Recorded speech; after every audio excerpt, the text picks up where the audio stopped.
suffered a high ankle sprain, expected to miss a couple weeks. NFL media says Dolphins running back Raheem Mostert not expected to play tonight because of a chest injury. It's time. You know what time it is? Time for the game. For Tuscaloosa's longest running sports show. The biggest goal of our team, especially in the first half, we at Bama, we're trying to be the best. Always is to win a national championship. Something cool to look back on. We don't want to waste a failure. You're inside the game. John Mechie on the ground. Appreciate your interest in the game. On your home for Alabama sports. And Alabama wins. Tide 100.9 and streaming on the Tide 100.9 app. Powered by Tuscaloosa Toyota. And now, here's your award-winning host, Ryan Fowler. And a big good afternoon to you. Welcome into the game. We've got Wet Wipes and Crow, your choice.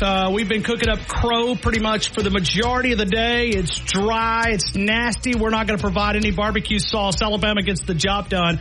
41-34, 21 first quarter points. We're going to talk about this. We're going to talk about Jalen Milroe being the SEC Player of the Week, presented by the SEC. Ryan Williams, the Freshman of the Week, and a big reason why we're going to be having a little bit of a celebration here in Tuscaloosa. We'll take phone calls coming up in a couple of minutes. We'll get to those. We'll do the good, the bad, and the ugly. The good, the bad, and the ugly. The good is sponsored by DanielMooreArt.com. We are always powered by Tuscaloosa Toyota, TuscaloosaToyota.com. 3325 Skyler Boulevard and online at TuscaloosaToyota.com. So we're going to get to phone calls. We're going to react. We've got tons and tons and tons of Kalen DeBoer audio that we're going to reflect on. But Alabama able to beat the Georgia Bulldogs. Now, 9 out of the last 10? And Kirby Smart no longer has just a Nick Saban problem. He has an Alabama problem. We always thought that it was that. But, hey, Kalen DeBoer, if anybody was still doubting about this offensive philosophy, I don't think they're doubting anymore when you look at this offensive showcase and what the excitement. I know Kalen, we were actually just running in straight from the football building. We just finished up a couple of minutes ago with both coordinators, and I know he pointed out the crowd and gave you a lot of recognition when you look back at it. So when you look at the crowd recognition, that's going to be one of the things that we talk about. The atmosphere, to me personally, was probably a top 3 all time. It was literally top 3, right? It was the way that this energy provided, the way that it was reacted. I mean, you went into Bryant-Denny and just the atmosphere. I mean, think about if you were a first time, because I actually knew a couple of people that had never been to an Alabama game, and that had actually went to this game. Could you imagine your first Alabama game was that game? And the bar is only here. What a crazy atmosphere. What an environment. What a who's who on the sidelines, whether you want to talk about all the former players, Mark Ingram, Julio Jones, A.J. McCarron, just the entire celebrity row. And so today we're going to do the good moments of the game. The good moments is sponsored by DanielMooreArt.com. The bad and the ugly is sponsored by whom? How about the Auburn cheerleaders? You guys want to put those on the sponsorship list?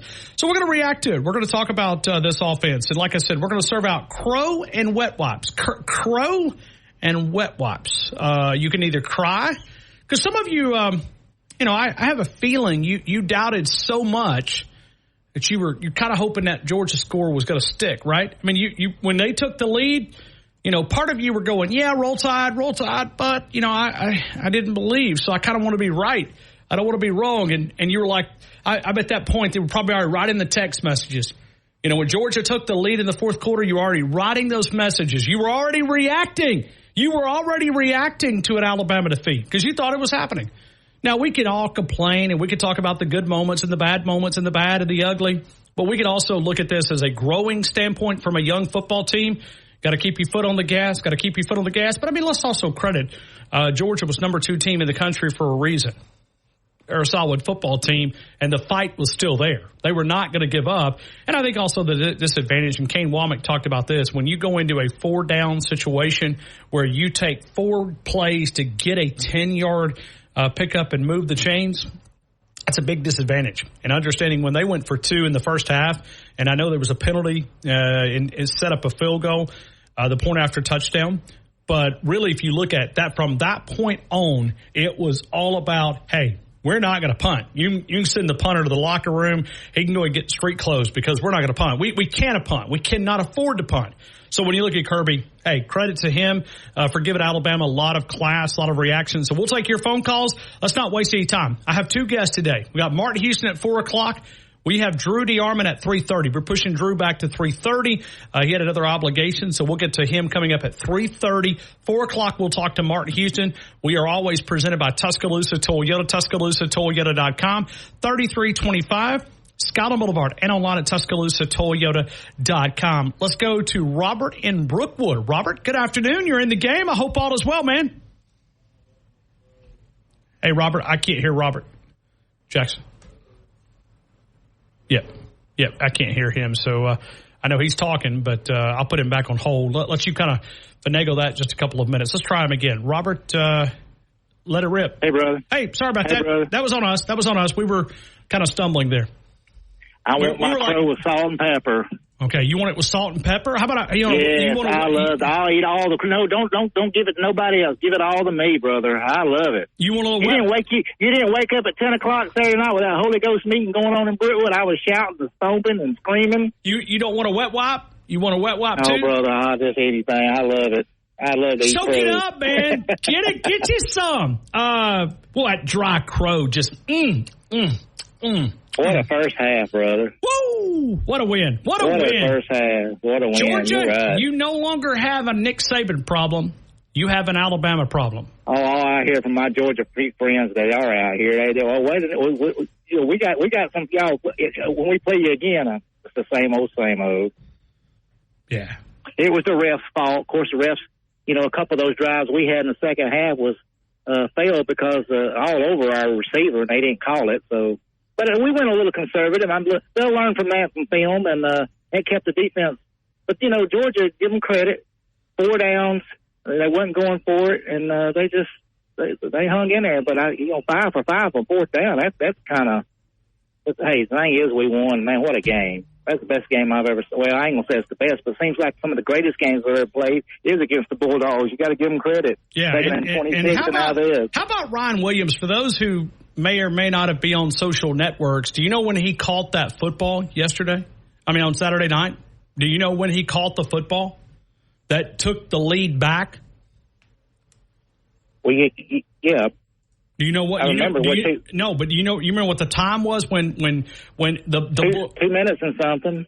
2 minutes and 26 seconds. Oh, you're kidding. No, I didn't even notice that. 2:26 is when the ball, Ryan Williams from Jalen Milroe, hit his fingertips. It was 2 minutes and 26 seconds. That's a great point there. Dogs? I didn't even jump up and down, Ryan, because I said, well, we scored. We just scored too quick because we hadn't had no inclination of slowing them down. I said, they're fixing to go down the field and score and win. But praise God, they did. What do you think of the win? Do you think it's I think it's okay. Let's go back to what we were talking about last week when we were talking about momentum swinging wins. You go back, and even though this was the 4th game, not the first game, 2008, the Clemson game was a slingshot for that Alabama dynasty. Yeah, I think this is one of those momentum building wins, right? I mean, there's nobody going, that old DeBoer guy, he can't coach, man. I mean, because there was a bunch of people that were questioning, would his system work? Would he be able to recruit? I don't know where they're going to today. I guess they could use the second half as maybe something that they could spin around. But, I mean, think about it. They said he couldn't hire coaches. He went out and built an amazing coaching staff. You're seeing that the way that these guys are coaching them up. And, we better get accustomed to Kane Womack. Better not – because he's not going to be around here long. I mean, that defense, for what he's been able to make, all those young players to be able to create this aggressiveness. I was fixing to say that, Ryan. That was a young defense. Oh, well, and look at it. I mean, at the end of the day, they made the play that sealed the touch, sealed the win. So, and people's calling us the SEC Pac-12. I mean, just a high-scoring game was one of those things. If we hadn't got conservative, don't you think we'd have hung 50 or more on them? But some of that on that conservative side – And this is my soapbox. And listen, I'm going to die on this hill.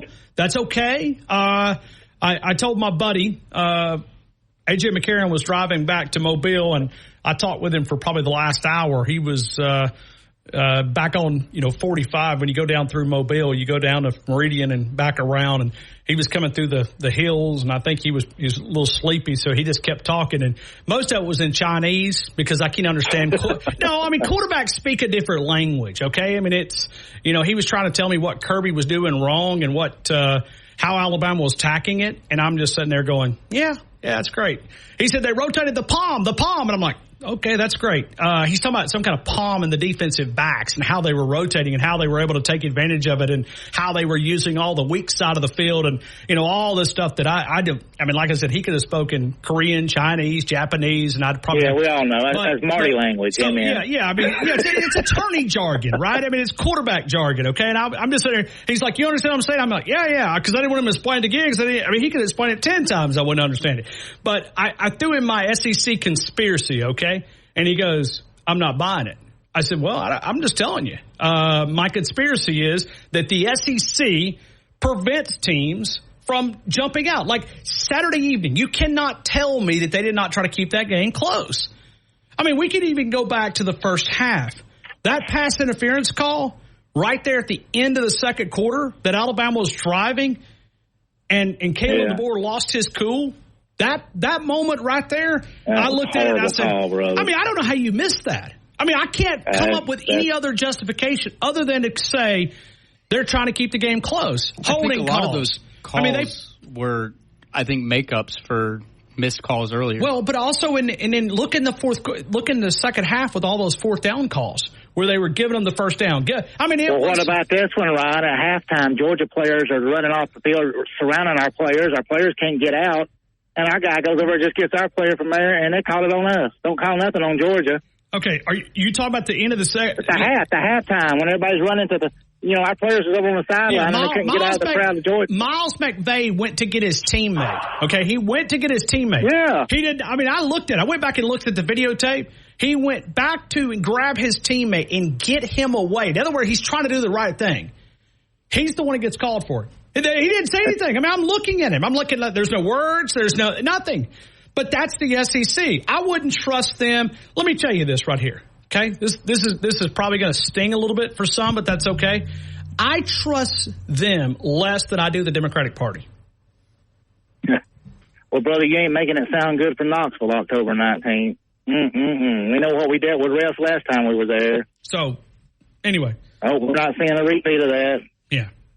So, but that's going to be offensive showcase. That's going to be a back and forth game. Yeah. So when you look at it, man, from an Alabama perspective, I mean, it's off the charts. It is, and really, I guess I could go back and say that I trust the SEC less than I do politicians because it's all of them, right? It's all of the above. It's not just one group. It's all of the above. I mean, you're not voting for the strongest. You're voting for the weaker. The weaker or the less of the two evils. I mean, right? I mean, it's a political, and we're just all pawns, and they're kind of part of it. Anyway, Robert, let's go the good, the bad, and the ugly. The good is sponsored by DanielMooreArt.com. DanielMooreArt.com. The bad and the ugly is sponsored by. Hey, does anybody know if Auburn won this weekend? Because I've been focused on the Tide. Well, I'm sure Paul will be calling in later, letting us know. Yeah. Well, let me look here. To me, the good, Ryan, was the offensive line. I think they held up good. I don't think our man didn't get sacked one time. No sacks. Zero. Or did he? Zero. No, I wrote that on my good, bad, and ugly. No sacks. Zero. And is that not supposed to be the most awesome defensive line in college football, the Georgia Bulldogs? But now, I mean, here's where the doubters go now, okay? Well, it's Saban's players. It's Saban's players. Yeah, I saw some of that. Eat the crow. Eat the crow. Eat the crow. Not you, and you just doubted on this one game. But so, Robert, are you during break, or did you get off early just to call? I mean, what's the deal? No, I'm at work. I walked away. Nope. I walked away to call. Okay. Fixed out to get back in. But the good was offensive line. The bad was probably the officiating on both sides. Okay. And the ugly, to me, was just the class Georgia fans show when the halftime thing, threatening our players. When they scored, they thought it was a winning touchdown, the way they were taunting our fans. Did you see that, how they acted? But how that got turned around. So that's the ugly. Well, listen, Robert, we will not tell your supervisor if he calls looking for you. We never heard your name. So That's fine. I can supervise him at times. That's fine. There you go. I have pictures. Is he an Alabama guy? Because if he's not, yeah, he's Alabama. He's an Alabama guy. So he could be listening. All right, thanks, man. Appreciate you. All right, brother. Have a good one. Thank you. Right. We are celebrating. We're going to enjoy this. We'll take more phone calls. 205-342-9904. We've got Kalen DeBoer audio, man. We got a lot of things to get to, a lot of things to talk about right here inside the game. More Kalen DeBoer audio. He reacts to the big game. Some comments, and we'll do that coming up next. T-Town Tide 100.9 1230. WTBC, your home of Alabama Crimson Tide Sports. Now, this hour's West Alabama real-time news update from the Tuscaloosa brands. Just download the free Upside app and use promo code YEAR for a 25 cents per gallon bonus on your first tank. That's code YEAR for a 25 cents per gallon bonus. Tide 100.9. The new college football rules, but it's when you step back a little bit and you look at the SEC, we're not at the quality of officiating. It's really kind of a little bit embarrassing. No. Well, let me ask you this and see what I want to get your opinion on this. The NFL, I don't watch a lot of NFL, and I don't. Are they, when they have a penalty, aren't they allowed to challenge that penalty? Or no? Only for pass interference flags under the 2-minute warning. All right. Well, it's got to be under the 2-minute warning. Yes. Well, I kind of think that we should look at that and say, because we had that pass interference in the first half, but there was also a makeup call in the third quarter, and but yeah, Ryan, you're right on these SEC officials are not quality. They're not the professionals they need to be. Well, I'm not saying that they go to them and they say, guys, we're going to let this thing get out of hand. But you look at, there's too much money being thrown around in college football. I mean, ratings are too important. If you're looking at it from an ABC perspective, what if Alabama's beating them 52-7 in the third quarter? How many televisions are turning off? A bunch. Oh, not a bunch, you, but not mine. Well, yeah, but you're not the demographic there. They already got you. I mean, if it's 90-0 or if it's 3-3, you're watching it, so they already got you. You're locked in. I'm talking about from a national audience perspective. Right. I'm sorry, but because we're in bed with TV executives. I mean, they tell us when to play, we jump. They say 8:15, you say, yes, sir, absolutely. Hey, we're kicking off here. Yes, sir, yes, sir, yes, sir. Yeah. Doesn't matter about the fans. It's all about the TV executives. TV executives run college football. So, right. I agree with you on that. I agree with you. But before we get off, let me say this. Auburn is our redheaded stepchild. Now, what do you mean? Because I'm still looking for that score. What do you mean? What score? Auburn. Did they play this weekend? Oh, they got beat. 24-21 or something like that. 27-21 or no, game. Come on. I mean, Oklahoma had like 6 wide receivers out or 5. I was at the Alabama game. Baby. Pick six. Oklahoma beat Auburn? Yeah, they beat them. They did. I'll be a son of a gun. If Hillcrest had got beat this weekend, it would have been a fantastic weekend. But Hillcrest didn't get beat, so. But that's all right. But, Auburn's 2-3. I just looked it up. 0-2 in the conference. I mean, they had 5 home games to start the season. Well, just goes to show you that Hugh Freeze is not the coach that he used to be, and they're just not. And now they got to go. Now they got to go on the road. They got to go on the road. Oh, but obviously, I'm just joking. Weekend, don't they? They do, and they're going to have to pay the punishment for Alabama. I mean, Georgia's going to pound them. They're going to beat them so bad. It won't even be pretty, right? It'll be all Alabama's fault, which is going to make that awesome. So yeah, you got Georgia this weekend, 2:30 ABC. You look at them. We won't be focused a ton on that because we're watching Alabama and Vanderbilt. Right. Then they go to Missouri. They have a bye week, so they'll have 2 weeks to think about that butt whipping they took in Athens. Then they'll load the buses and go right back on the road to Missouri. There's you another loss. So now they're 2-5. I mean, you can't even laugh at this. Then they go to Kentucky. They go to Kentucky, which beat Ole Miss, by the way. That was good. At Kentucky. So there's. Yep. Was that a loss? Is that 2-6? I'll say it's a loss. Then you come back home and play Vanderbilt, which doesn't look like your typical Vanderbilt team They've got a decent quarterback. You got ULM. I'll give you there. There's 3. So you got to beat Vanderbilt and Texas A&M to get to 5 because you're not beating Alabama and Tuscaloosa. No. So I agree with that. And I'm not sure Auburn has the academic rating to get qualified on a bowl at 5 and 7. No, I mean I'm not being funny. I'm being real. Because you can go to a bowl with a 5 and 7 record as long as you have strong academics. Well, if they go at 5 and 7, then they're desperate for a football team. So that would be the 4th consecutive losing season in a row. So Yellowwood, you build good lumber, but you're not really good at hiring football coaches, man. You need to let somebody else do that. You pay the bills, let somebody else do the hiring. Jumbo, thanks, man. Did Freeze lose his job?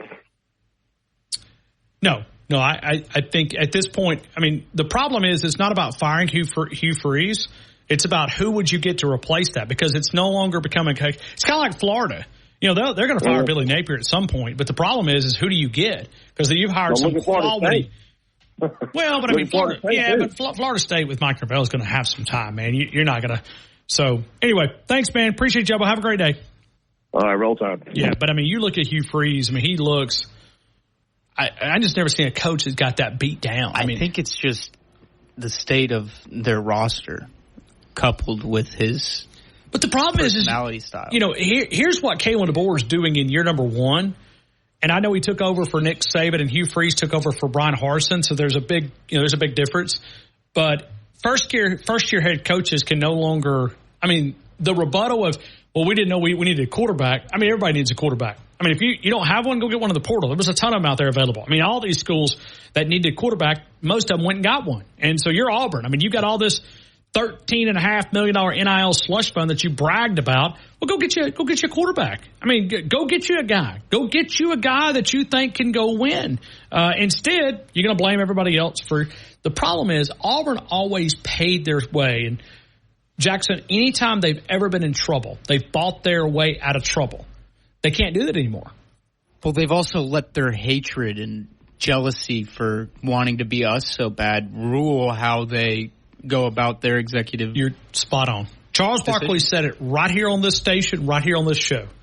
He said if Auburn would just try to quit be Alabama, they'd have a really good program. Just be who you are, right? I mean, some of us can't afford to live at North River. Some of you guys can. I'm happy for you, man. Go get the 4-car garage. It's good.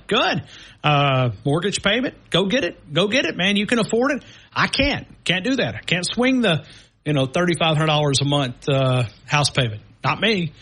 I'd be rice and beans, and on Sunday the steak night would turn into ramen noodles. So hey, you got to know where you're placed in. Auburn, you're pretty good, a little 7-5, 8-4 top team, not double digits, and history backs us up on that. You've done it one time in the history of your program, go back to back for winning seasons. It just doesn't happen a lot. We'll go to Robert Mobile coming up in a couple of minutes. Bubba Northport and many others. We're doing a good, bad, and ugly. The Good Moment is sponsored by DanielMooreArt.com. Monday Night Football, your chance to go and watch it at R&R Cigars, locally owned and operated by Reagan and Randy Turner, 2703 6th Street, R&R Cigars. So you got 2 Monday Night Football. You got the Titans and the Dolphins. No Tua Tagovailoa. And then you got the Seattle Seahawks, 3-0, 1-0. Kind of watching what Ryan Grubb's doing up there because he spent half a cup of coffee in Tuscaloosa.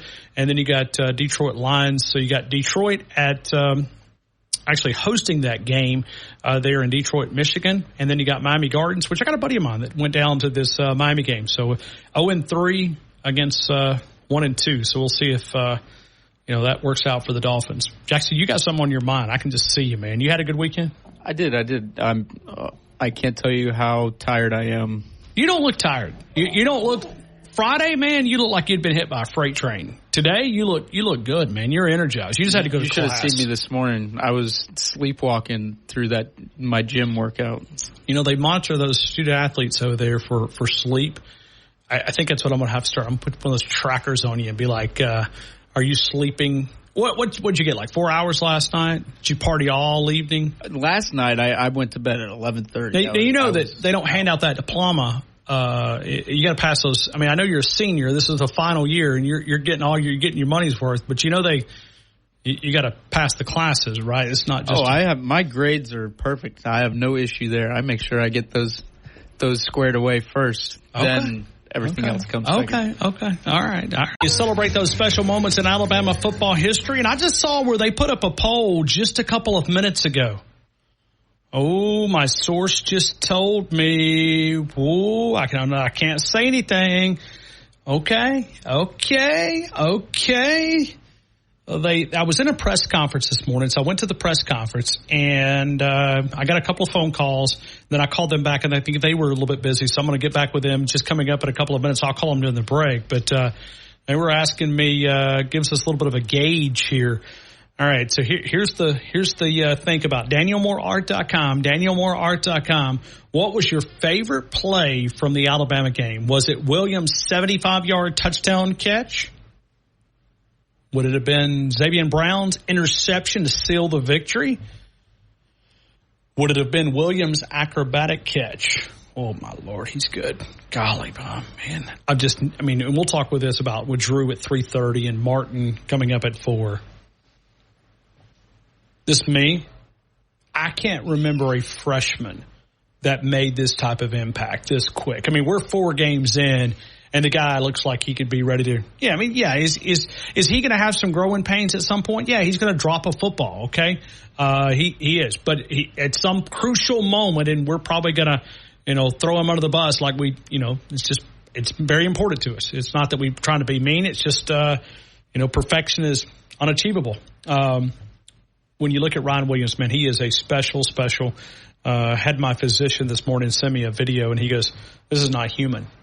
I mean, you're freak athlete. Yeah, I mean, you're not supposed to do a 360. And I said, I do it all the time, man, on the trampoline back when I was a kid. It looks like, a 360 land on your feet and continue the speed. I mean, how do you cover that? I mean, you have to bracket him in. There's no way that you say, hey, my guy is going to cover that guy. Okay. Perfect. I'm going to give him some special attention. All right, so Milroy's going to run nasty on you. And that's what Kirby said after the game. He said, you got to pick your poison here. Yeah. And my buddy told me the same thing. He goes, when you've got a quarterback that's mobile, that's a thorn. When you have a wide receiver that nobody can cover with just single coverage, then your recipe is what? Okay?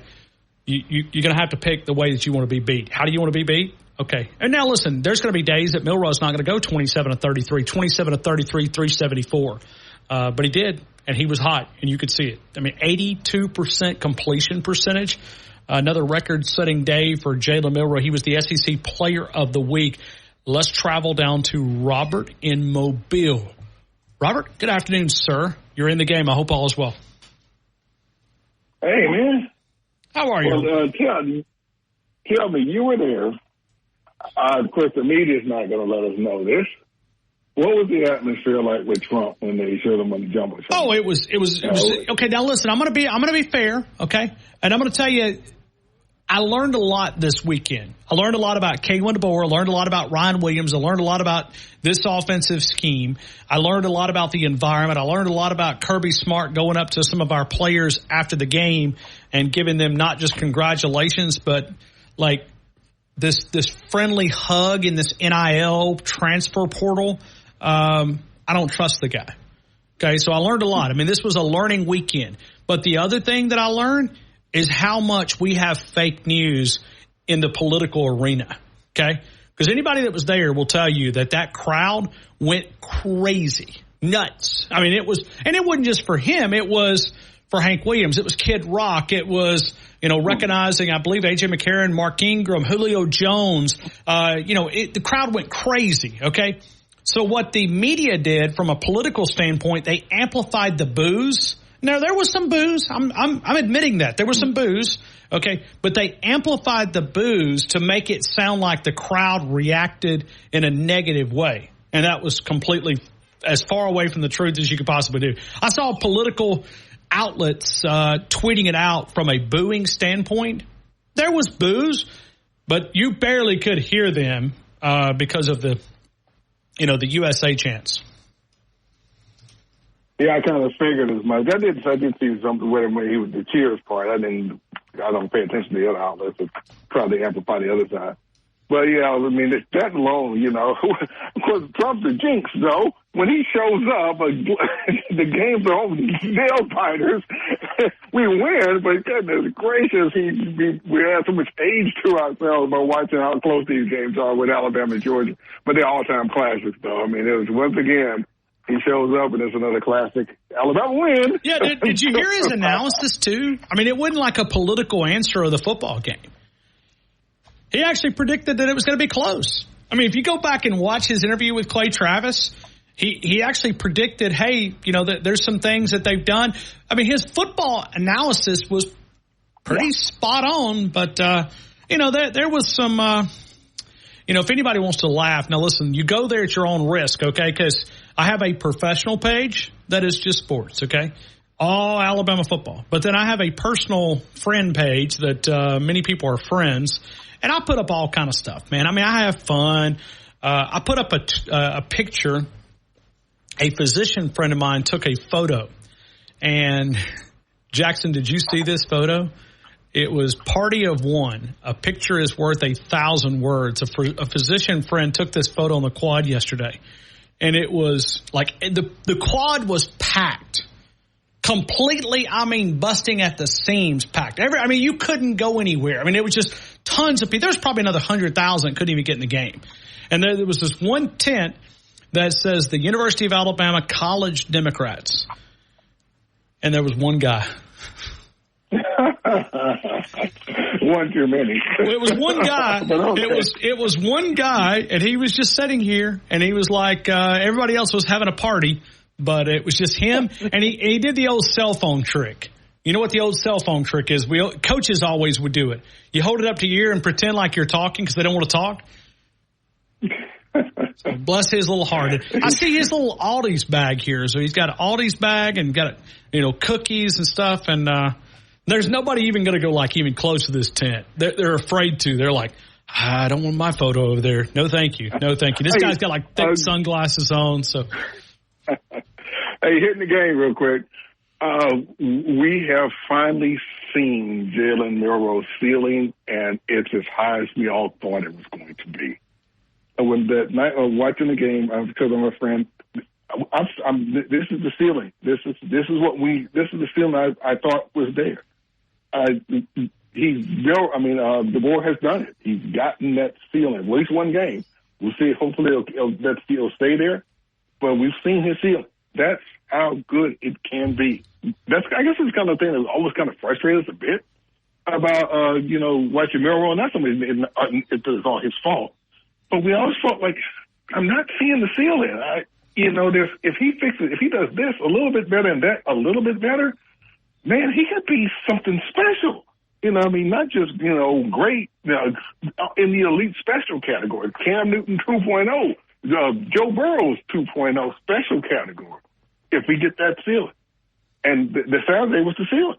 That's the, not just, you won't just be good, you'll be special category. I mean, it was a thing, a wonder to watch. It was a thing, a beautiful to watch. And we always saw it because it was just, if you just do that, you just tweak it a little bit, just a little more. You're close. If you get that little more, dude, you can not just be great. You can just be good. You can be special. And we saw it. And that's what it looks like when you actually, that's what his ceiling looks like. That's as good as he can ever play, and goodness gracious, how good is that? That's as good as anybody can. And look at the Heisman side of things when you look at him taking over the favorite. I mean, we talked about this on another radio show. I'm trying to think, maybe it was in Houston, that they wanted to ask, okay, who's going to come out of this as a Heisman favorite? Because Carson Beck got a lot of preseason love, a lot of love, tons. So, you want to know how good Milroe is? There have only been 2 quarterbacks against a Kirby Smart defense since he's been at Georgia to throw for 300 yards and also rush for 100 yards. Johnny? You'll never guess. I mean, I was going to say Johnny Manziel, but that would have been as a defensive coordinator. But Josh Dobbs. Tennessee, okay. In 2016. Wow, that's surprising. That was Kirby's quarterback. That would have been Kirby's first year. Would have been 2016 because he left here and Jeremy Pruitt took over and took our defense to another level. Kirby has problems in the back end.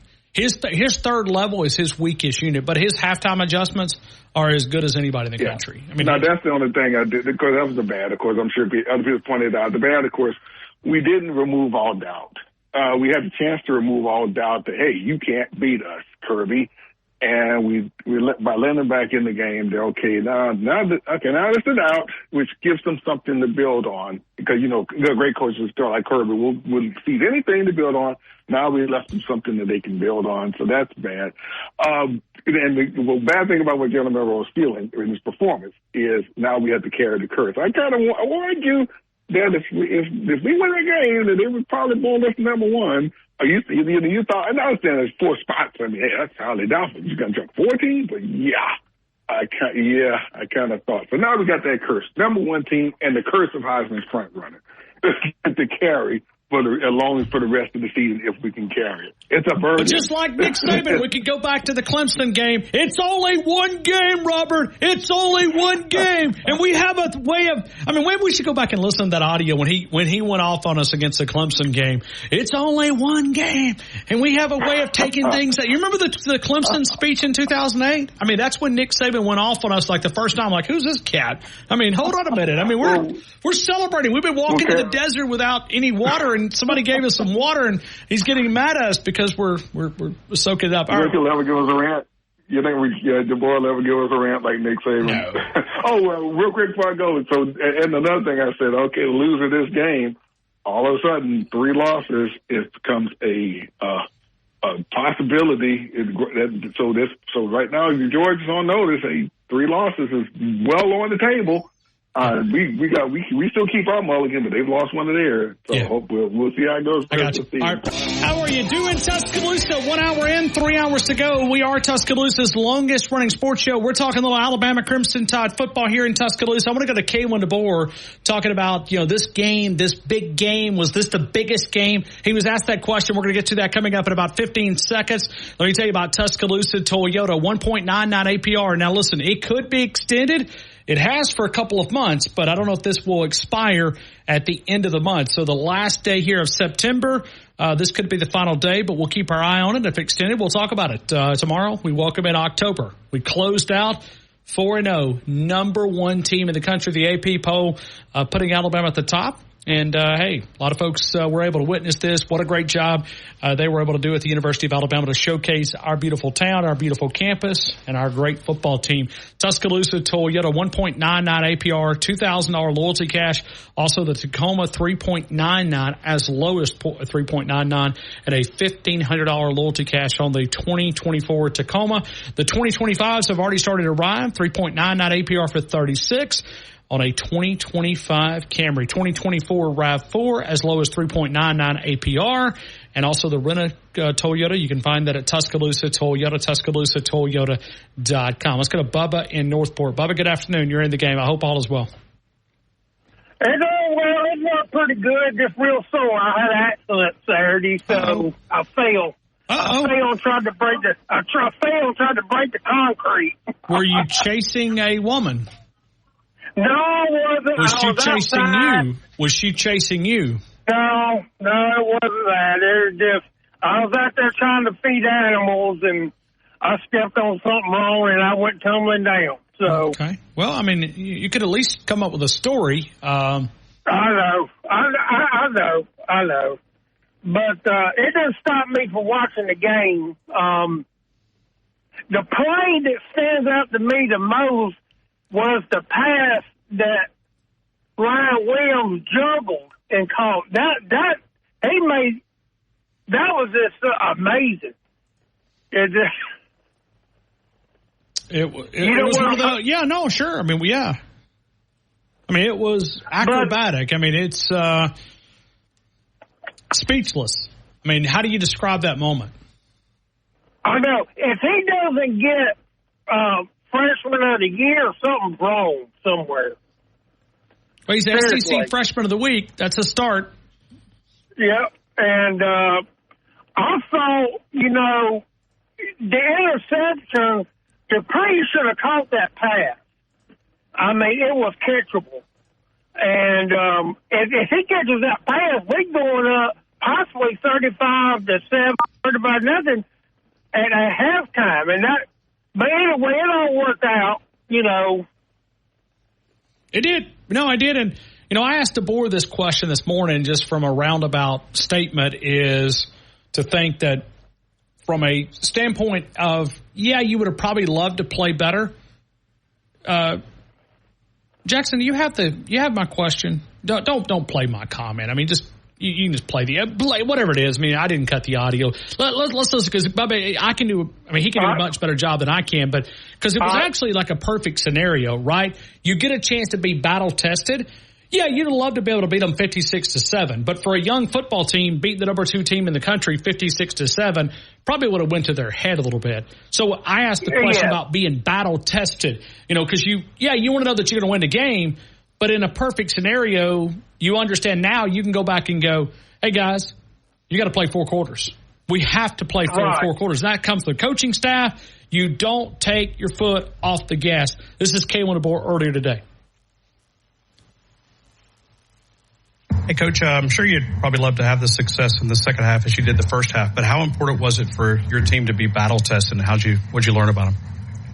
Yeah, it's important for us to now have this each game provides experiences, right? Every game, every opportunity, and we all have our experiences outside of being here at Alabama, all the places we came from, and we talked about this as a team. For us to start fast like we have really the last 2 games. We did against Western Kentucky, the South Florida game. I think we learned a lot. But I really like that because that shows the preparation, the confidence that is a result of it. We hit the ground running. Yes, we would like to have a better second half. There's literally one play here, one play there, a small little piece that would have in the early part of the third quarter, mid part of the third quarter, completely changed that game. And unfortunately, it did happen, and we have to continue to learn from that.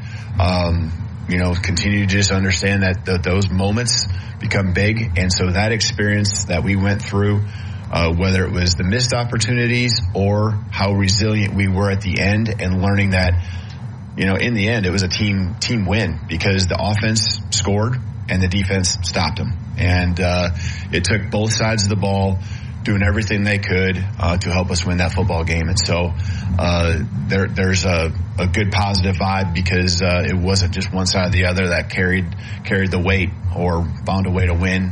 It was a team win, and we'll learn from that and continue to trust and believe in each other and continue to grow as a team because of it. Okay. There you go. Yeah. And you know what else they've got all over the building? What's that? You ready for this? Yes. You want me to tell you this? I mean, you ready for this, Bubba? They got rat traps all over the football building today. Somebody went to Home Depot and Lowe's and bought rat traps, and they put them all over the building as a rat trap game coming up with Vanderbilt. In other words, put that Georgia thing behind us. Let's look ahead. There you go. My good, the bad, the ugly. The good was the offensive line. I thought they played their best game they played in a long time. The bad was the penalties. We're still making too many penalties. And the ugly is them sorry SEC officials. They can find me if they want to. They're sorry. Yeah. Well, it's one of those things, man. I mean, it's all right. Thanks, Bubba. Have a great rest of your day, man. Okay. I mean, the SEC officials. I mean, it's almost like going through fast food. You walk into fast food, you're expecting some places, not all. If you say no mayonnaise, no tomato, you may get double tomato and extra mayo. It's just what it is. Let's continue with more phone calls, and we go here. Who is next? Let me make sure I'm taking them in order. Tommy Romulus. Tommy, good afternoon. You're in the game. I hope all is well. All is well, Ron. How are you? Yeah, good. Roll Tide. Roll Tide. All right, Tommy. How long have you been going to Bryant-Denny Stadium? Since I was 5 years old. Ooh. Since 1966. 1966. Boy, you're old, man. You are the elder statesman of this program. Go ahead. Ask. Give me the crowd Is that one of the loudest? Top 3, top 4, top 5? I would say it's in the top 3. I said the same thing on Atlanta radio this morning. Top 3 environment I've ever been in. I mean, fans were standing up. I stood up for the whole game except halftime. I sat down. But it was awesome. We need to bring that to every game in Bryant-Denny, because we're going to see that in 20 or 19 days from now when we go to Knoxville. It'll probably be a night game, number 1 against number 4 or whatever. And it's going to be loud, and Alabama need to be ready for it, because those folks are going to be totally insane up there. But I am proud of how the fan base did. But I'm going to have one little critique or little criticism. Okay. I know Kirby does this and that, but Kirby was here for 9 years, and he helped us win a lot of national championships. And I remember what Georgia did to us in 1976 over there after they rocked the hotel room and our buses. When we come in, they would play the intimidation game. But Alabama fan, remember what Coach Bryant said, and Coach Stallings, and Coach Saban. We got held up. The Georgia buses was coming in. We went through the scanner. We walked around to the gate, and they cornered us off so you got to wait about 10 minutes.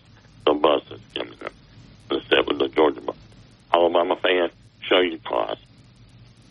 Give them the number 1 sign instead of the middle finger. Show your class, not your middle finger when the team come in. They only 18 and 22-year-old kids. All fan bases. I guess I didn't see any of this. Well, I was in the middle. I mean, I was right there against the gate. Here come the Georgia buses.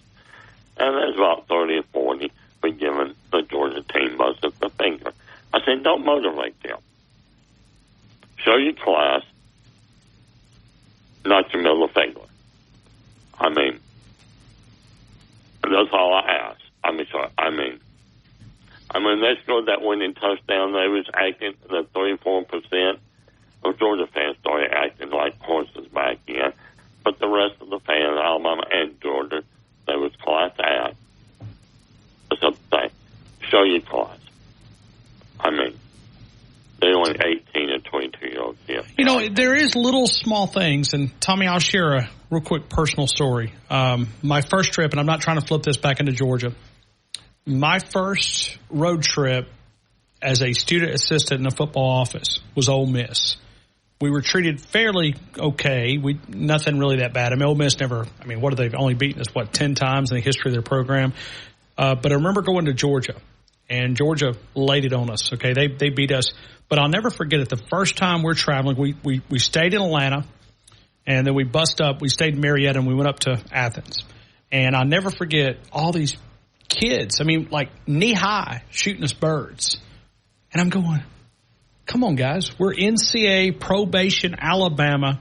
We have about as much chance of beating you guys as hell freezing over this afternoon.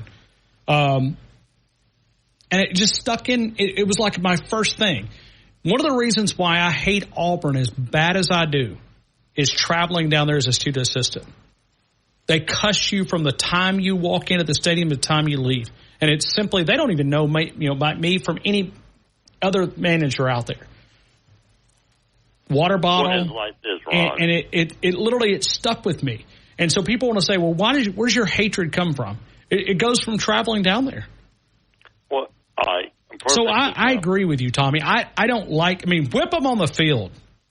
That's right. Show your class, not your middle finger. Oscar should do that. I'm getting on mine because I was there. I walked in. I'm looking at the guy said, Wayne, you just got your finger out. I said, I'm an old goat. I have class. Show your class. I'm an old man. Okay. And one little girl looked at me. She was about 20. She said, boy, I wish you was 40 years younger. I said, no, ma'am. I'd be a danger to you. And she laughed. And she fist bumped me and said, roll tide. She thought that was funny. But, no. I have Tommy's talking smack. I am. Okay. All right. I went to Tennessee in Oh, I see a photo. Somebody just sent me a photo. What do you got? You got an Auburn hat on? What is this hat? I don't know. You got your Bama Grand Slammers hat on or shirt on. Is that what that is? Yes. Yes, I have my softball shirt and I have my black Alabama cap on. Okay. And then you're ready for the and what a great football atmosphere it was. I mean, you said top 3 all time. It was electric, man. It was crazy. I mean, could you imagine recruits? And I saw some of the commitments that had just said, "Hey, this reconfirmed our commitment." You walk up down the sidelines, you got Kid Rock over here, Hank Williams over here, Julio Jones over here, Mark Ingram over here, A.J. McCarron over here. I mean, it just... Sure. What was it? Believe me, I was in the crowd. I was playing Travis. I'm like, I looked at my brother, my friends from Nashville. What's Travis doing? He's a Tennessee man. I said, they're not playing nobody this weekend. They got it off. And Donald Trump here. A Rhino always follow a leader. Never mind, I was being mean to Clay Travis. I'm not a fan of him. Get him. But, but going this, I didn't go to Wisconsin. I wish I did. When you go up to Penn State, which I've been up there, and other places, they are gracious to you. But when you go to another SEC fan base, maybe Vanderbilt treats you nice, but you are despised. You are hated. I even got cussed several years ago. Well, like you said, I have my softball shirt, my cap. We won the national championship by A&M and Arkansas fan on my beach in the state of Alabama. And you know what? I told them, why don't you go to your own damn beach? Oh, I'm sorry. Missouri and Arkansas don't have beaches. I'm sorry. But, I'm getting grief. I'm on my own. We all our own little beach. Everybody make fun of Gulf Shore. I'm getting ridiculed by them fans. I'm like, well, why the hell are you vacation here? We love your money. Come back anytime, and we'll whoop you in football again. Come on now. The breeze and the salt air is good.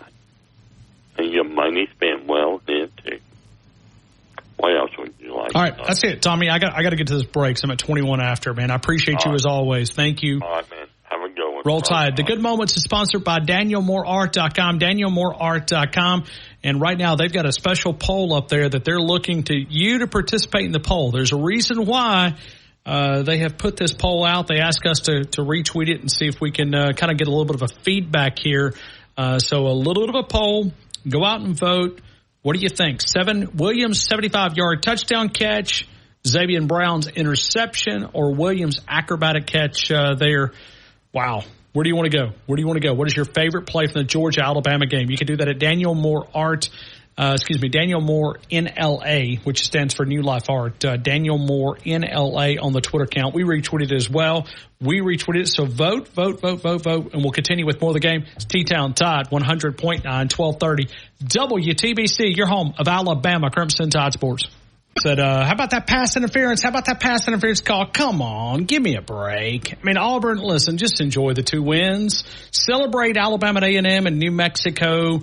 And just enjoy it. I mean, probably not going to win very many, but hey, enjoy the 2 wins. And I guess it's going to be basketball season here too in just a few days. But I guess it's already basketball season there. Rowing teams got pretty good down there. Maybe. What else do they have to look forward to except for another L this Saturday? I don't know. I mean, Christmas time, Thanksgiving. I guess that Hugh Freeze buyout. I heard the Christmas play was going to get canceled this year down there too. Yeah, I think they're just getting a bunch of coal for Christmas down there. Yeah, I think that. Well, we're going to spend their Christmas at the Birmingham Bowl, but don't even think that's going to happen.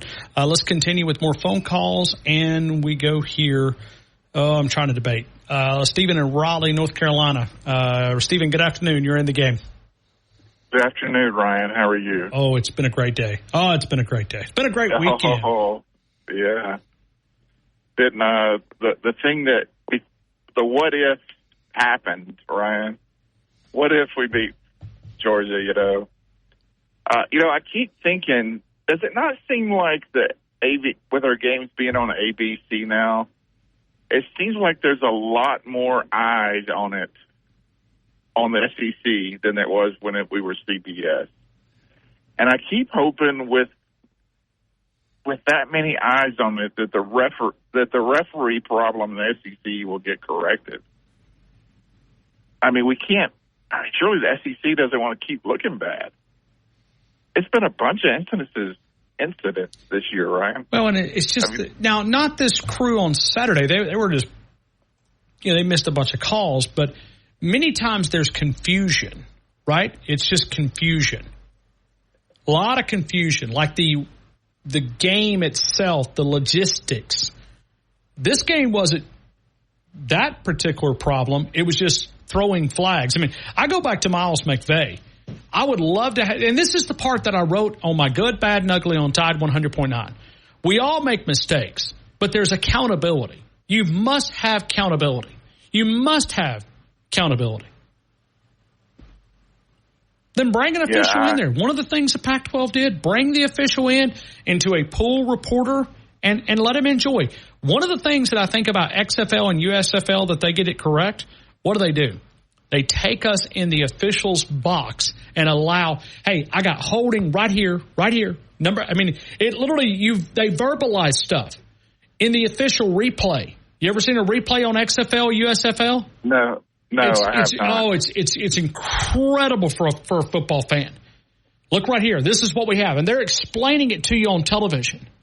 Like you go into their box. The transparency creates, it helps. For sure. If there was transparency with the officials, I think you would see less mistakes. If the officials knew that, hey, these people are watching me, and I know they know we're watching TV, but I don't think they think about their calls and the consequence it will have, because there is no repercussion on them. There's no consequence for them to be wrong. Other than my conspiracy. And I know it's a soapbox, it's my hill, and I'm going to die on it. I believe that the SEC keeps it close simply for TV ratings. There's too much money at stake when an audience drifts away. And the league is tied in with these TV executives. I mean, look at the money that we distribute every year. Probably the majority of the funding in the SEC comes from what? TV. Like I said, You don't have to. I mean, it's my hill, but you're welcome to stand on it, but you're also welcome to throw water on it too. Well, I know I don't have a crew because I was going 12-1, 11-1 at the worst before the season starts. So we can move past the crow. Although, Ryan, I think I'm kind of glad this game went the way it did. I believe there's some lessons learned for Kalen DeBoer's coaching staff about not taking the foot off the gas. They tried to be something in the second half that I don't think we are, because we were so far ahead. And I know there were a few plays here and there as far as penalties and things like that really went against us. I don't see how, if they went for fourth down 5 times or something like that, and if they didn't make it, the officials made sure they made it. That would be in my conspiracy, because every time they didn't make it, they called a penalty on us. And this post-game, Ryan, this post-game coaching where Kirby Smart's over there with Ryan, I mean, he chased down Ryan Williams. And you want me to show you that? I mean, I've got the video. I got the video to prove it. I mean, I was sitting right in front of, because I went, when Kalen DeBoer and Kirby Smart met in a handshake, I flipped around and I wanted to see what Kirby, because I remember the Caleb Downs moment last year after the SEC title game. And he went up to 2 players, and these are not congratulation hugs. No. The Caleb Downs one, the Robinson coach, Q Robinson, C Robinson, whatever his name was, that's at Georgia now, he literally instigated that meeting. That's my conspiracy.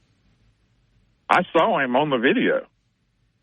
Stood there while Kirby Smart talked to Caleb Downs. So I'm glad he's gone. So, but did you see the story from Dabo where he actually he mentioned to reporters or whoever he did about that there is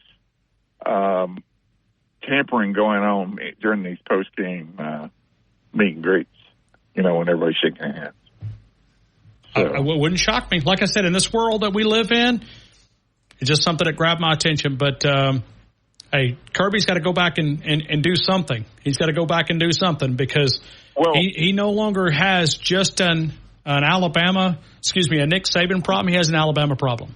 But Ryan, the game plan was the absolutely best game plan to start that game that I've ever seen from an Alabama coaching staff. We put the hammer down on them, and Jalen Milroe showed things he had never shown to anybody before, and I still believe we were holding that back. Our offense looked like last year's offense until this game, and I believe that Kalen DeBoer had coached him up on this where he could hit those over-the-middle passes and things like that, and we didn't show it until this game. I mean, Jalen Milroe absolutely looked the best that I've ever seen him look. I was very, very proud of him. 27-33, 82%. It's got to be a good moment. It was the SEC good moment of the week because they put him as the SEC player of the week, along with Ryan Williams as the freshman. Right. I would have to go. I would love to see Daniel Moore, if he's going to do something, the catch that won the game, and like it was on TV, and it shows that 2:26 time. Because that second 26 and 2:20, and that catch being exactly at 2:26, Ryan. I'm with you. I don't believe in the football god. Yeah. So did you see the 2:26? I did. It was exactly at 2:26 when he caught that ball. So if anybody that has not seen that particular play, I put it up on my personal Facebook account, Ron Williams catch at 2nd and 26. I mean, you can time it right up. I mean, it's not like the ball is in the air. It's not like his spin move. It is dead on the money. The ball touches his fingertips at 2 minutes and 26 seconds to go. And Ryan, when he caught the ball and spun the first time, he ran away from the sideline a little bit.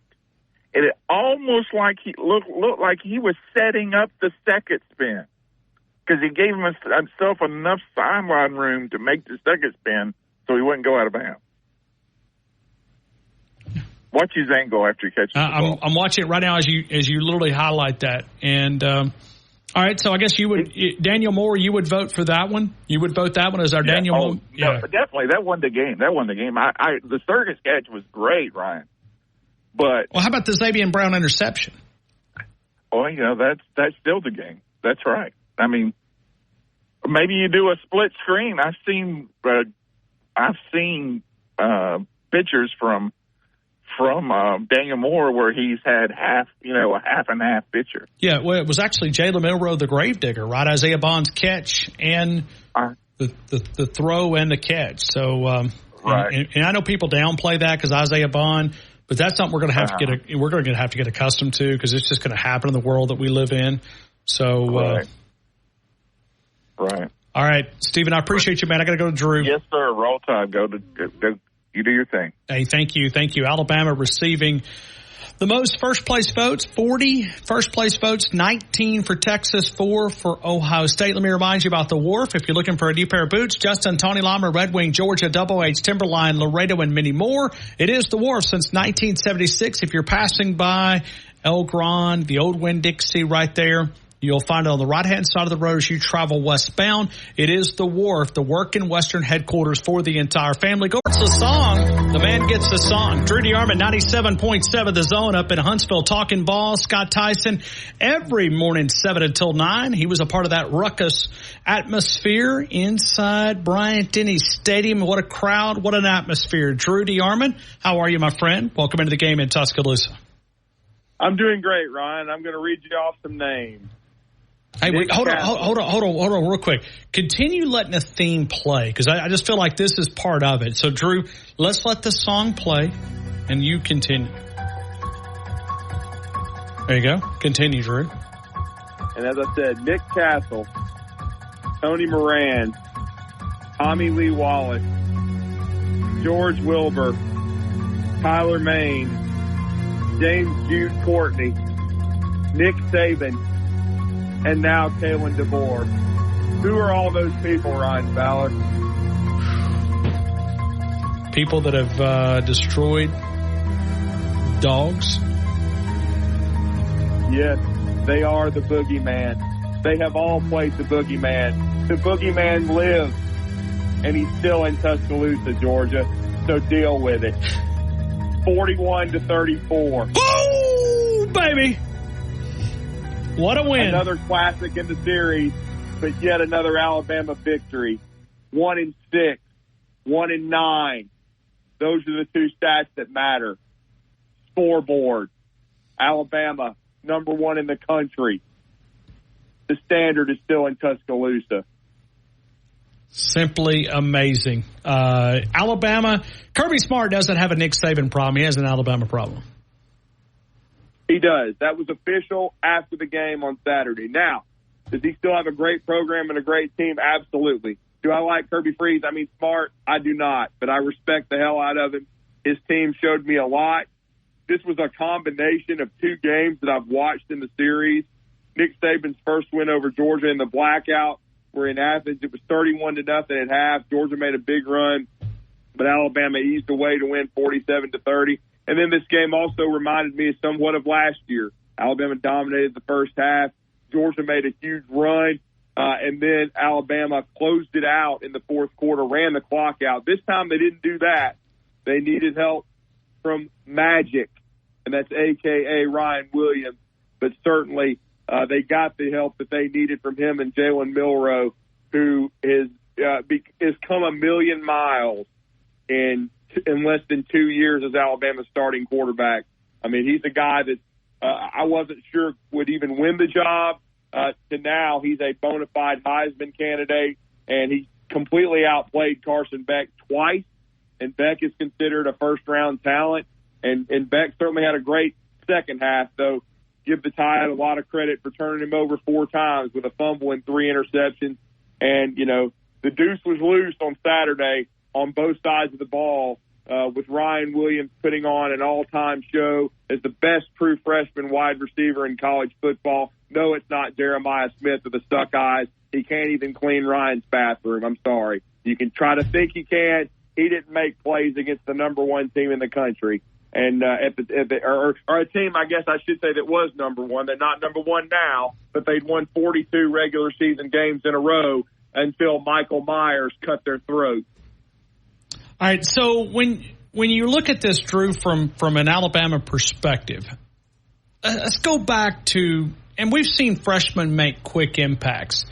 Ryan Williams, I mean, I'm 4 games in, I'm already lost with words. I've just never seen this quick of an impact as a true freshman and a young man that reclassified. You know, especially with the reclassification situation, Ryan, you don't see it as much, you know, in football as you do in basketball, in my opinion. But it started to become more prevalent. We saw Dominic Raiola do it as well at Nebraska. He's now their starting quarterback. Dylan Raiola. Let me correct myself. But he's done that. But it just doesn't happen a whole lot. And then to play at this level. But, I mean, you could see it, and even when he did it, though. When he reclassified, he immediately played in the Alabama-Mississippi game and was the MVP. And then I believe he scored a touchdown in the Under Armour game. So what he did was nothing short of astonishing that quickly. But the real point that I want to make to everybody to show you how good this kid is and what a prodigy he is he has only played wide receiver a little over 2 years, Ryan. He was a quarterback all the way through his 9th grade year at Saraland High School. He didn't make the full-time move to wide receiver until just before his sophomore year. And his sophomore year, his first full year playing the position, he won Mr. Football in Alabama, first sophomore to ever do it. And then he became the first 2-time winner of Mr. Football, doing it for Saraland High School as a junior, leading into a state championship, in his sophomore year. And then last year, losing a classic to Clay Chalkville and his now current teammate Jalen Mbakwe, because winners get rings.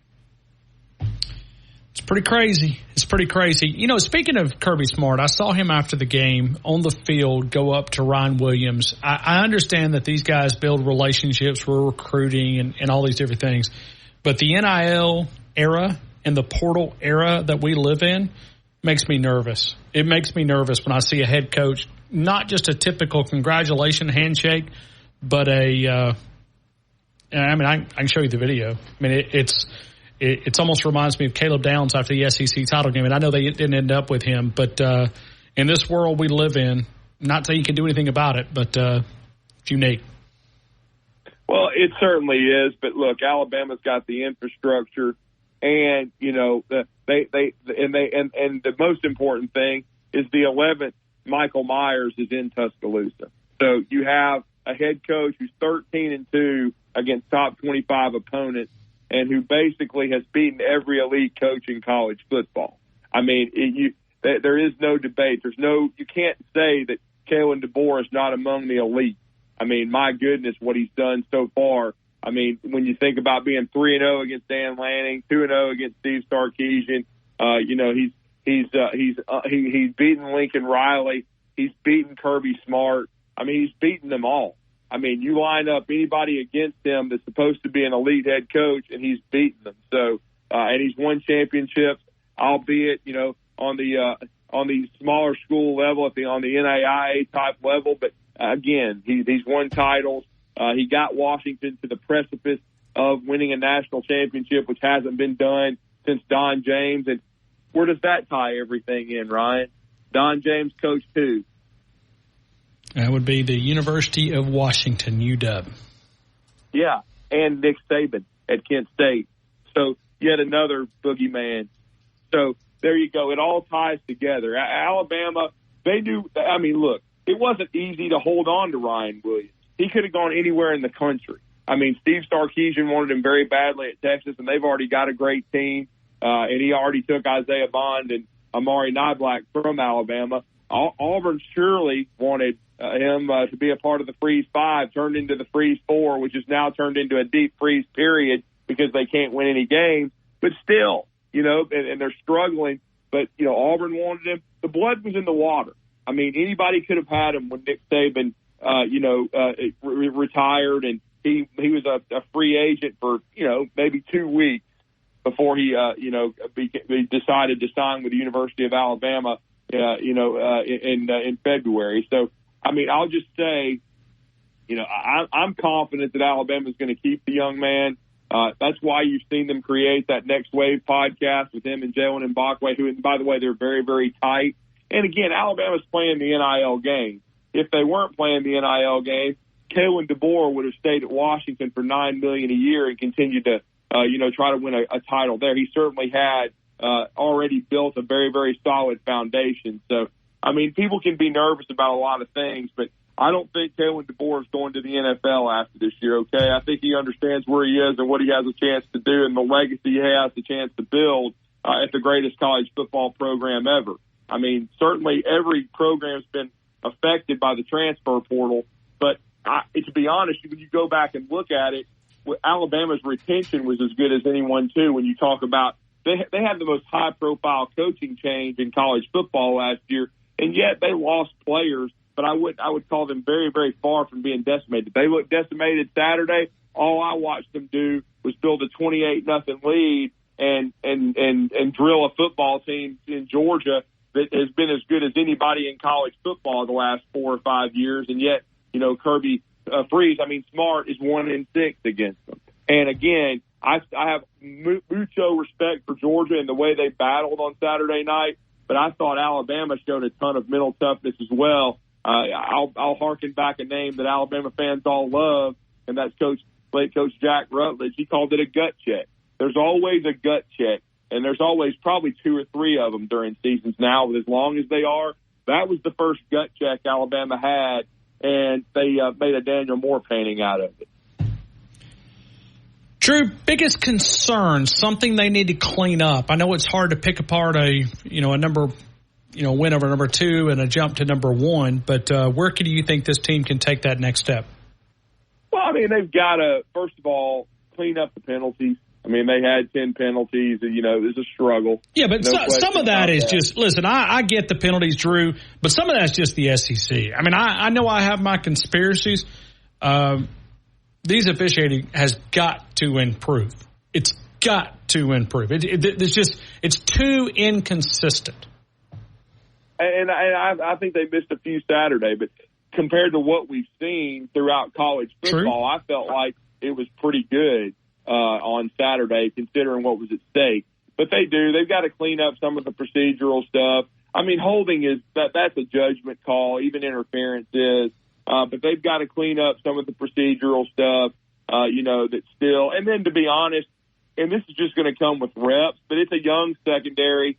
Georgia was able to kind of, victimize them some, on Saturday night. But then, the biggest thing is just execution. They've got this is a new coaching staff they're under, but especially defensively, they've got to get off the field on fourth down. They had opportunities to do that. They missed a couple opportunities. Deontay Lawson, who I thought played a great game, missed what could have been a pick six late in the half. And then and then offensively, it was a bad luck, bad bounce. But you don't need to be turning the football over down there in the red zone. You got to at least get 3 points there. They left some points on the field. So there's some little things. But I will say this. I don't really think it's a coaching issue. It just mostly comes from experience. That's what you've got to do. You've got to go out. You've got to, just continue to work hard and grind and just clean up some things, fundamentally. But I don't really think it's a coaching issue. I think they're in position. They've just got to get better. They've got to mature as a team, and that's the one good thing. I think, to me, I thought on Saturday they had a great plan. I mean, some were disturbed that they didn't, run the football, as well in the second half. But I kind of credit Georgia with doing that. And then I didn't think they coached conservatively. I mean, I thought Kalen DeBoer showed a lot. I didn't mind the trick plays at all because he's an offensive head coach. I love the aggression because you put that on film, and eventually that stuff's going to work. They missed a block or two because nobody's going to play a perfect game where one of those plays could have worked. But again, in a lot of ways, I'm going to say this too. You're not judged. Your greatness is not built on beating people 45-7 or beating Wofford for the national championship when a program like TCU, who I'm sorry, I just don't think an elite program, backs into the national championship game. I know they beat Michigan, but I'm sorry. You watch that team play, Georgia just had them out-athleted completely. And, that's why I kind of nicknamed them Wofford on my show, because it was just a non-competitive national championship game. We don't see many of those. We do see them every now and then. But what you judge is it's Joe Frazier and Muhammad Ali are Hall of Famers because they made each other better. Muhammad Ali, Ron, he's considered the greatest of all time. He was not an undefeated fighter. It's because of how he responded to adversity. And that's how you're judged. And I think when you can look a team square in the eye like Georgia and you get their best shot and they go on a 34-5 run, basically, to take a lead on you, and it only lasts 13 seconds because your quarterback and the best freshman wide receiver I've seen since a man named David Palmer from Jackson Owen High School in Birmingham, Alabama, are as cold-blooded as that. That's absolutely, a watershed moment for this program in this new era. I thought it was. I thought it showed how much growth we've seen out of Jalen Milroe under this coaching staff, and then it just showed, and then really the whole game did, how special Ryan Williams is. His hands, his body control, his ability to seize the moment. I mean, it's unlike anything I've ever seen for a 17-year-old, and as good as, I'm telling you, as David Palmer was, this kid's bigger and he's faster with the same kind of innate ability to make you miss in a phone booth. It's just amazing to watch. And, like I said, I just thought it was a tremendous football game by two great programs and teams. And I give Alabama so much credit for finding a way to win it. And now the next test for them is Nick Saban was always able to handle success and motivate his team and keep them on an even keel. I know they had some mousetraps over at the football complex. We'll see how Alabama handles it as they travel to Nashville. Judy Armand, 97.7, The Zone up in Huntsville, part of The Good, the Bad, and the Ugly. The Good is sponsored by Daniel Moore, and The Bad and the Ugly is sponsored by the Auburn Cheerleaders. You can find it right there. But Judy Armand, 97.7 up in Huntsville from 7 until 9. 7 until 9 in the Rocket City, talking ball on the only sports station in the Rocket City. Drew, I always appreciate you, man, for every Monday, always giving us a great analysis. Thank you again, man. I really appreciate it, Ryan. And, it's just great to know that we've seen the next sequel from the Boogeyman. Thank you, Drew. Hey, Kirby Freeze, smart. Yeah, take that, dogs. Thanks. Experience the wow factor. Contact Shoot Masonry and Specialties at 205-887-3807 today and unleash your home's full potential. WTBC Tuscaloosa and W265CG Tuscaloosa, a Town Square media station. Tide 100.9 and streaming on the Tide 100.9 app. Pat's Florist and Gourmet Baskets in downtown Tuscaloosa, 1010 Queen City Avenue. For over 60 years, they've been serving our community. They specialize in a large inventory of fresh flowers, weddings, gourmet fruit baskets. If you're trying to lift someone's spirits, it is Pat's Florist Gourmet Baskets by calling 205-345-5093. Delivery options are available, but it's more than just flowers at Pat's Florist and Gourmet Baskets, 1010 Queen City. Just go to ZipRecruiter.com/free to try ZipRecruiter for free. Don't forget, that's ZipRecruiter.com/free. Finally, that's ZipRecruiter.com/free. Tide 100.9 Tuscaloosa weather. A mixture of clouds and sunshine this afternoon. Just a few isolated showers through the evening hours. The high today 83, the low tonight 63. For tomorrow, partially sunny, a small chance of an... And we thank you for trusting our team to get you the right part for the past 39 years. Northport Auto Supply. Why go anywhere else?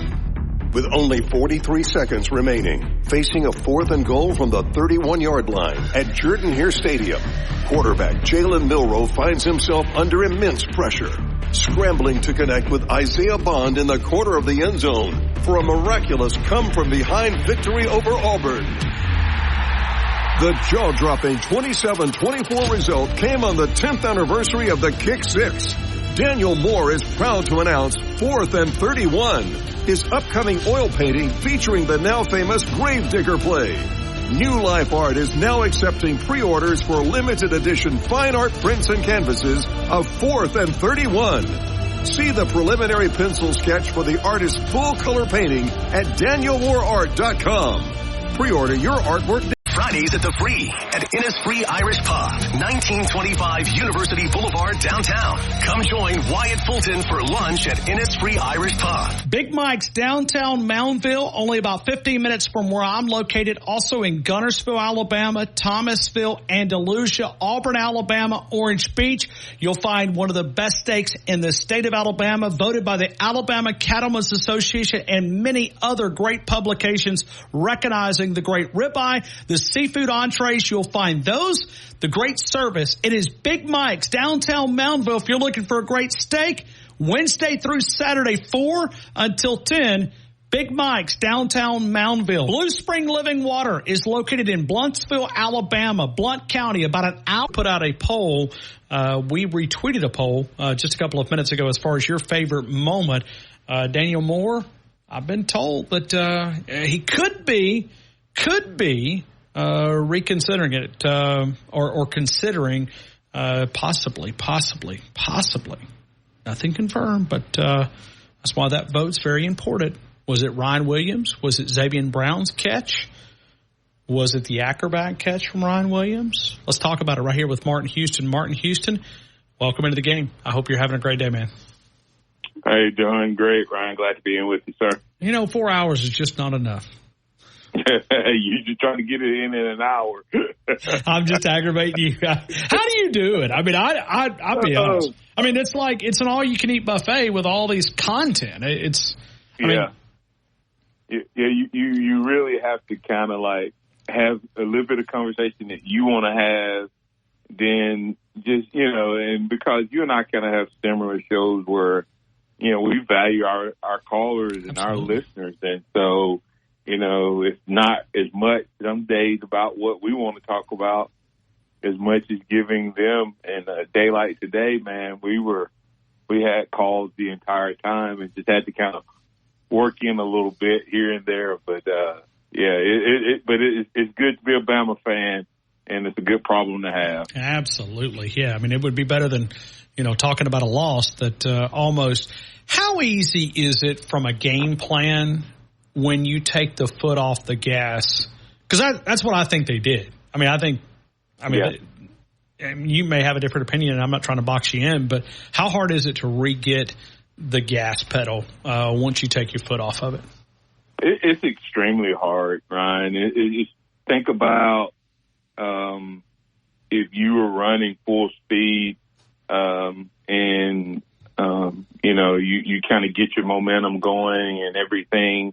And when you're in the midst of it, man, the adrenaline is flowing and you're at that peak. And then when you let off of that, and then you have to go back and try to find that same level of intensity to finish that run, it's tough. And this same way, no different than playing a game, no different than, hey, you do yard work, right, Ryan? I love yard work. Yard work forces me. You know why? You know why I love yard work? Because I can't take a phone call. I can't take a text. Right. Yeah. Right. Love yard work. But you get into a flow when you stop. Yes, you are dead on the money because it's like you're getting the lines and yes. Yeah. When you get that, think about it. You get the sweating. That is a great analogy. Yeah, you get the going, you get the sweating, man, and you're like, boom, and you should be tired. But because you enjoy it and you're hyped, man, you're like, boom, get this done. But then you could stop, not stop to take a break when you have full intention and you go back. When you get when you get that unexpected stop or something where you're not really planning, and then all of a sudden it breaks your flow. And then you try to go back and you try to find that groove again. It's hard, and football is no different, man. And I think that not that our coaches underestimated Georgia's ability. I don't know, Ryan. Has there ever been? And I didn't even ask this on my show, but has there ever been a team with arguably the number 1 or number 2 roster in the entire world be desperate for 2.5, almost 3 quarters of football? Let that sink in. Alabama just played a game where the opposing team was equally as talented, and they had nothing to lose. They were going on 4th down. They were throwing it deep, like relentless, and that's tough. And I did say this on my show. What would happen if coaches? Maybe that's Lane Kiffin's motto, Ryan. And if he fool around and get a talented team, he may be unbeatable. Because that's the way he coaches. Do you think he coaches tight against Alabama? Who, Kirby? Yes. Yeah. There is something to Alabama, and we thought it was. And it was Saban. Let's just be honest. It was the familiarity and all of that. And so I do think that if you were to go and ask the Georgia players and the people, does he get tighter or does he change things? I guarantee you probably could ask some former players. That'd be an interesting conversation. Does he coach differently during that week? I think he do. I think he does, Ryan, because of the pressure of it. And this year, it wasn't Saban, but I think it was just as much pressure this year to say, okay, they've been saying that Georgia's the new standard, but the reality of it is the only reason you've had this success is you hadn't had to play Alabama every year. And when you've played them, they beat you. And the only win you have against them, they could argue that had they not lost their best receiver, you lose. So I think he felt the pressure of that this year, and he just didn't live up to it. And a lot of people giving them credit for how much they changed. The only thing they changed was they added some people to the outside to stop the outside run. But but I don't think Alabama was pressing the same way that they did, because the middle of the field was wide open for Jalen to run if we had pushed it. Martin, you played for a very brilliant coach, okay? Today, and I forgot to tell you this at lunch, walked in, they literally went to Home Depot or Lowe's or the local hardware store, and they brought rat traps. They're all over the football building, everywhere. They're all over the floor. And trust me, when you walk in that football building, you see a rat trap, you're like, what? And then it hits you. They've literally got rat traps all over the football building on the floor.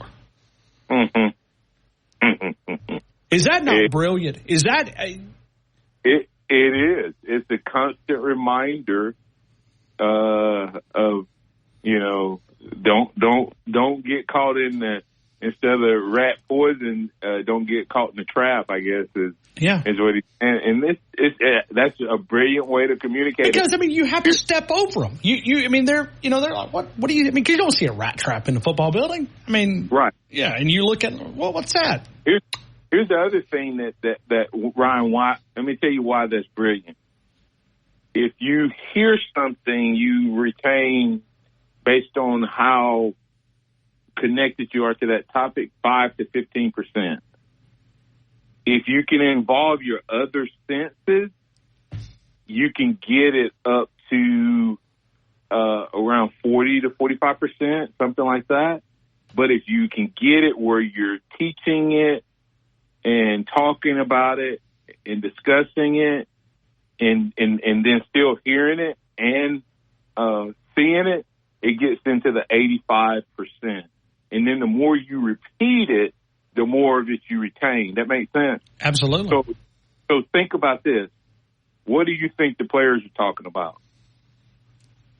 Same thing we're talking about. Georgia. Yeah. So not only are they hearing rat poison, not only are they seeing it, but you know they're talking about it. Brilliant. That is brilliant. Hey, he doesn't cease to amaze me at any point. The guy, he gets it. He's good. Yeah. And his staff, they're good. I don't know where we're going to go and where Alabama's going to end up, but I think Alabama is in good hands. All right. I want to ask you about the trick play that they ran. I mean, there was a couple of them that really jumped out to me because the offense is clicking, but the one where they've got Jalen Milroe walking off in a direct snap. Woo! That was good. I like that may be rubbing in a little bit, but I liked it.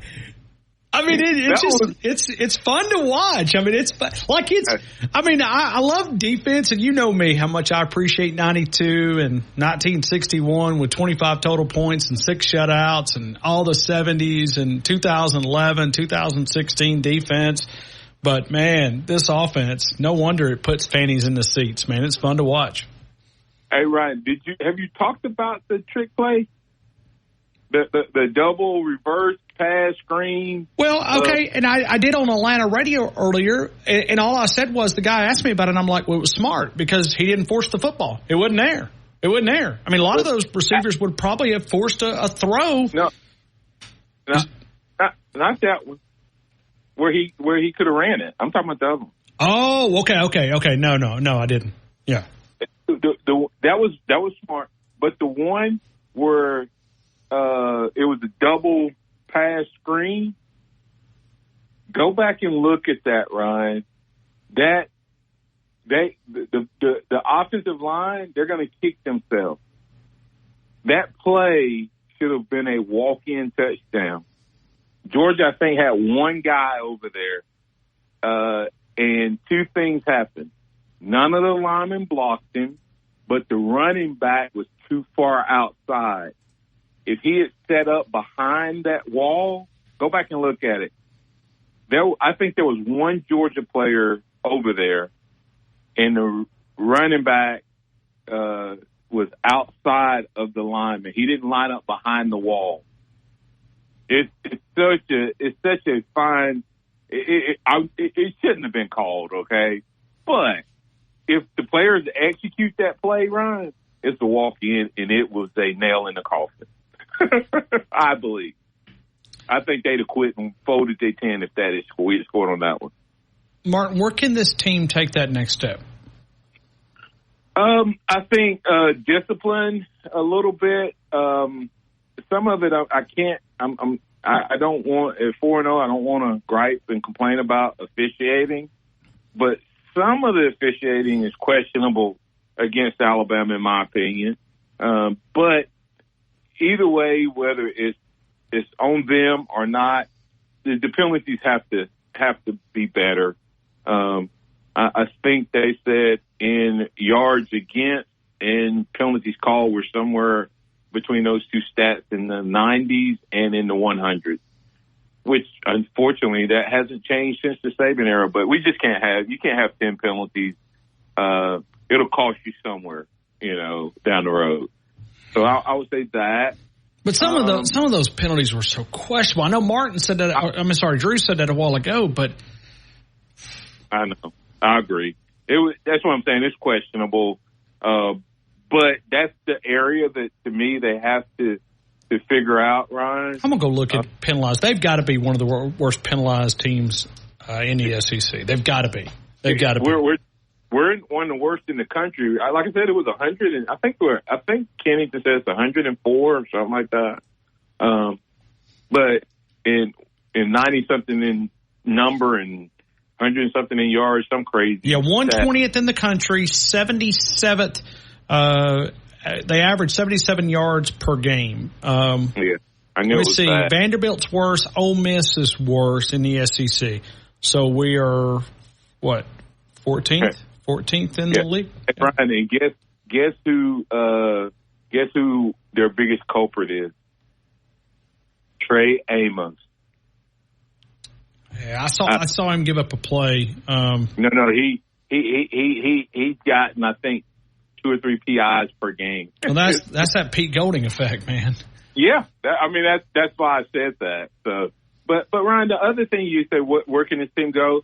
I think that the running game with the running back will be better, can improve. Not that they're doing bad, we're just not using it. Well, I mean, it's hard to say we're not using it a lot. Ryan, this is the first game where we had to drive the ball. When you go back and look at how many plays this team has ran offensively, the execution that they had the other night was amazing, because even though we're 4 games in, we haven't ran a lot of offensive plays, and we ran even fewer with this offensive line combination. And so I think the running game, you get the running backs at a level where they're even more engaged. I just think it goes up from there. Defensively, the young guys they just have time on their hands, and I'm reluctant to even say negative in that sense, because I think, considering the fact that you had a desperate Georgia team, those passing yards are a little out of the ordinary. If we had kept doing what we're doing in the first half, Beck didn't stand a chance. Beck, the second half, Alabama calling up the Dogs, against the Dogs may have saved his draft status, because he looked, in that first half, you know what it reminded me of? I haven't seen a guy look that confused since Gino Torretta. Oh, wow. That's a great analysis. And you go back and look, and there was several times where we had all 11 guys within 3 to 5 yards of the line of scrimmage, and he had no clue. We either sacked him, he threw it up, or threw it a pick. And we didn't do that in the second half, I don't think. Marty, you played in that stadium. You've been living in Tuscaloosa for a long time. We've been to a lot of different games. Tell me the atmosphere. Where would that rank for you? I was proud of Alabama fans. I was glad to see that the frat system can't impact the flow, and the fans that love the game are in the bowl. And And so I was very, very, very impressed with the atmosphere. Kudos to the fans at Alabama. And Ryan, I always like to say, sometimes you have smart fans, sometimes you don't. And Alabama fans, they were smart. They made the noise at the right time, and quiet at the right time. It was a fun game. I'm not a big go to the stadium type of guy, anyway. But I was glad to be in the building Saturday night. It was good to see that live. I lost especially since I was with the Georgia fans. You got those tickets, so that's all that counts. That's all that counts. Martin, I don't know. Do you reveal? Yeah. Okay. I'm not going to say it. Okay. So daughter is an athletic trainer over at Georgia. Okay. So I was she's getting her master's, and so I was in the Georgia section. And Ryan, let me tell you, they are still crying about that SEC championship game. Yeah. They literally were blaming the officials for the SEC championship game, and they blamed the officials for the beatdown they were getting. Yeah. Most of them that were blaming, the irony of it is, Ryan, those who were blaming the officials, they didn't see the comeback because they all left. I'm not exaggerating. They were all gone. And so they missed the whole comeback. Hey, what did you think when you look at? Well, never mind. I was going to ask you another question. No, but I'll go back. So I'm really pushed right here at 26 after. But did you see where Ryan Williams caught the ball at 2:26? Yes. The ball literally touched his hand at 2:26. Oh wow. The ball, wow. Literally, not the Milroe left his arm. It literally, you go sync it up. You can't, the 2:26 mark in the fourth quarter is when the ball touched his hand. Yeah. Yeah, I saw someone put that up on Facebook. At first, I didn't catch it, and then I caught it. And then, but the other part I went back and thought, Ryan. What is it? Was the fact that it was two freshmen that were in number 2 that also, that was one of my first thoughts. And then, of course, you throw in the combination is that was number 4 throwing it to number 2. So it's a lot of numbers in there. 2 + 4 = 6. So and 2:26. So. All right, Martin. Brett Garner's going to make me fat again. Listen, he did it last week with a coconut pecan bread pudding, and this week he comes back with a dark chocolate cherry bread pudding for the week. Yes, it's good, Ryan. I didn't eat it all, but I got some of it. It was good. Yeah. You will not be disappointed if you go over to Southern Ale and get the bread pudding at the main location. I think they should. Yeah, I'm gonna have to stay away. They're pushing me away because I literally, it's hard. It took everything I could do to turn that thing down today. But Ryan, my lunch was, I got the beef rice and beef tips and got a side of broccoli and put in it, and it was the bomb. As the young folks, they was cooking. Yeah, you taught me that today. I may be misusing it, Ryan. I don't know, man. I'm saving my receipts. That's what I'm doing. I'm saving the receipts. That's what these kids teach me. I'm saving the receipts. And I was not very good at saving receipts because when I go back to the store, they're like, "You get a receipt?" Well, I don't know. I got to look for it. I'm not very good, but I've saved a few of these doubters. Martin Houston every morning, 6 a.m. 1992 national champion on the back of her car. Denisha, I had to go down a little smack talking. Had to go down. I'm sorry. Bama Nick, I bet you've been doing a lot of smack talking. No. Where's my music, fella? I don't talk to you without my intro. Well, Jackson, it's been an hour and 40 minutes since I talked to you, waiting on hold when these other harebrained calls. Come on, Jackson.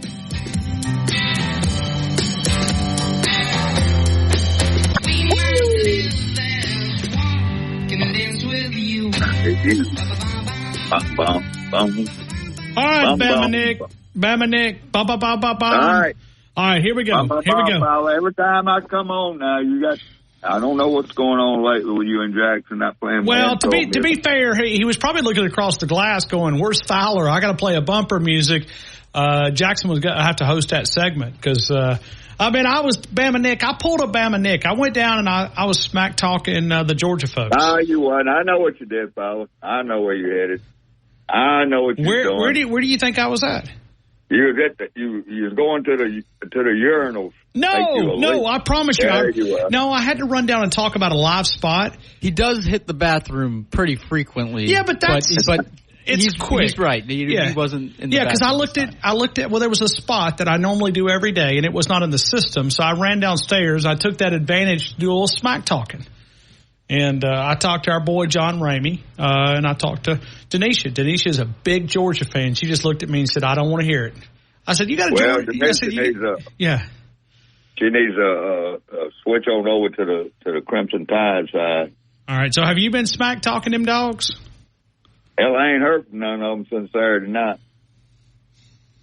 We might have put them to sleep. Well, only two showed up at my little get together. And they didn't show up till one of them showed up in about the third quarter, and the other one showed up in the fourth quarter, and she got pissed and left. I love it. She threw her hand up. I gotta go. I'm gone. I said, well, adios. But I wasn't fact talking during the game to them or nothing. I mean, hell. But okay, but I mean, like for you and Mac Bama and. All them other Georgia folks, Josh and everybody else over there that call us from that state. I mean, you guys have got to be like walking with your chest poked out, chin up, got that Alabama hat on, just cruising through the grocery store one more time just to aggravate them dogs. Well, the only person I saw really today is when I went and got the oil change in my car, and the old buddy of mine, he's a Georgia fan, and he started talking about Georgia boy. I said, well, hell, I'm an Alabama fan, John. I said, I was happy as hell. He started talking, but he did say that Ryan Williams. He was talking about that Williams. Said, damn, Nick, he's a good one. But yeah, he's a keeper. Yeah, he is. He's a keeper. A keeper. Yeah, we better get. He's a keeper. We better get used to him, man, because it's going to be. He'll be a 3-year and done, man, and on to the NFL. Yeah, I saw on the ticker on ESPN. If he could come out to the NFL draft, he'd be one of the top picks in the NFL right now. Yeah, I mean it's. He'd be a number one. Come on, Fowler. Time on me. Well, okay. So I won't talk about what do you want to talk about? I don't talk about much. Well, I didn't drink a whole lot for the game, if that's something people want. And that's what I want to talk about, the parlay picks for the weekend. I sucked. T-Town Tony sucked, and Paul from Lincoln sucked. We all had bad weekends. Well, I mean, Alabama covered. That usually leads to a good weekend. What happened? Well, no, I took the under. That Ole Miss game happened. The Ole Miss, that screwed me. And Alabama went way over. I had the under on the 50.5, whatever it was. The only game I won was Illinois. That's it. Still, look at your record for the year. It's probably better than anybody. 11-4. And by the way, did you know? And I got some folks out here listening, but did you know that Nick Saban beat Terry Saban in her predictions too? And by the way, she was brilliant. She was absolutely brilliant on ESPN College Game Day. Yeah, she was. But you know who won the parlay pick? I'm going to tell you. Kitty Cat, be ready to get the prize. Kit Kat, I think you took it. Okay. So you think Kit Kat won? She had dead on in the yard. She had dead on yard. And now, are you a big fan of Kit Kat? Oh, yeah, she's a friend of mine on Facebook. Okay. Yeah, I like Kitty Cat. She's pretty, too. I mean, I thought she was a married man. Yeah, I may be married, but I ain't blind. Oh. Elvis. I may be married, but I ain't blind. There you go. I see a good-looking woman. I'll let them know they're good-looking. Damn, fella. Okay. All right. I mean, don't you? Are you scared to tell a woman, you look damn good, lady? I don't know. In 2024, as Donald Trump always says, you can't really say that anymore. You don't know these women, how they going to take it. I don't worry about how they take it. If they get offended, I'll tell them, what the hell with you? I mean, how about old Tommy Thunder with a comment earlier? Did you hear his comment about the lady? No, I heard Bubba's comment when you asked when he fell. Was he chasing a woman out the door or something? I think he was. I was going to say I thought he might have been chasing one out of the bowling alley and fell. I don't know. I saw his post on Facebook. I saw his post where he fell and he was sore and all this. But I didn't know what happened. You know, he didn't really say what happened. You know. Till today on your show. Yeah, he was. I figured Bubba was chasing a wild woman somewhere down the road or something, and couldn't outrun her. Yeah, couldn't outrun her, and she was running after him. It sounds like so. I still think there's more to that story. I do too. Bubba, he left a lot of unanswered questions. Yeah, he did. Yes, he did. So, all right, fellas. Let's get down to the nitty-gritty. Okay. All right, nitty-gritty. Vanderbilt game this coming Saturday. The early line's Bama, 24? Getting 24. Yes. Let me look. I think it's 21 or 24. Circa Sports opened up at 24 yesterday, which is the first line. They beat everybody to the punch. Let me see what it is. Yep. See what it is now, fellas. Check. You keep talking. I'm gonna look. Well, it might be my hot take of the week. I don't know. I might do some research. All right, it's 23.5. 23.5. It's moved a little bit, but not very much. 23.5. We playing them up in Nashville, right? We are. Yeah, 3:15. Oh, okay. 3:15, SEC Network. Yeah, it's going to be, I think, SEC Network carrying that game. So, you a big Braves guy? No, fella, I ain't a Braves guy. I saw they got beat by the Mets. Mets come back and beat them. They did, but they've got a lead in the second one, 1-0.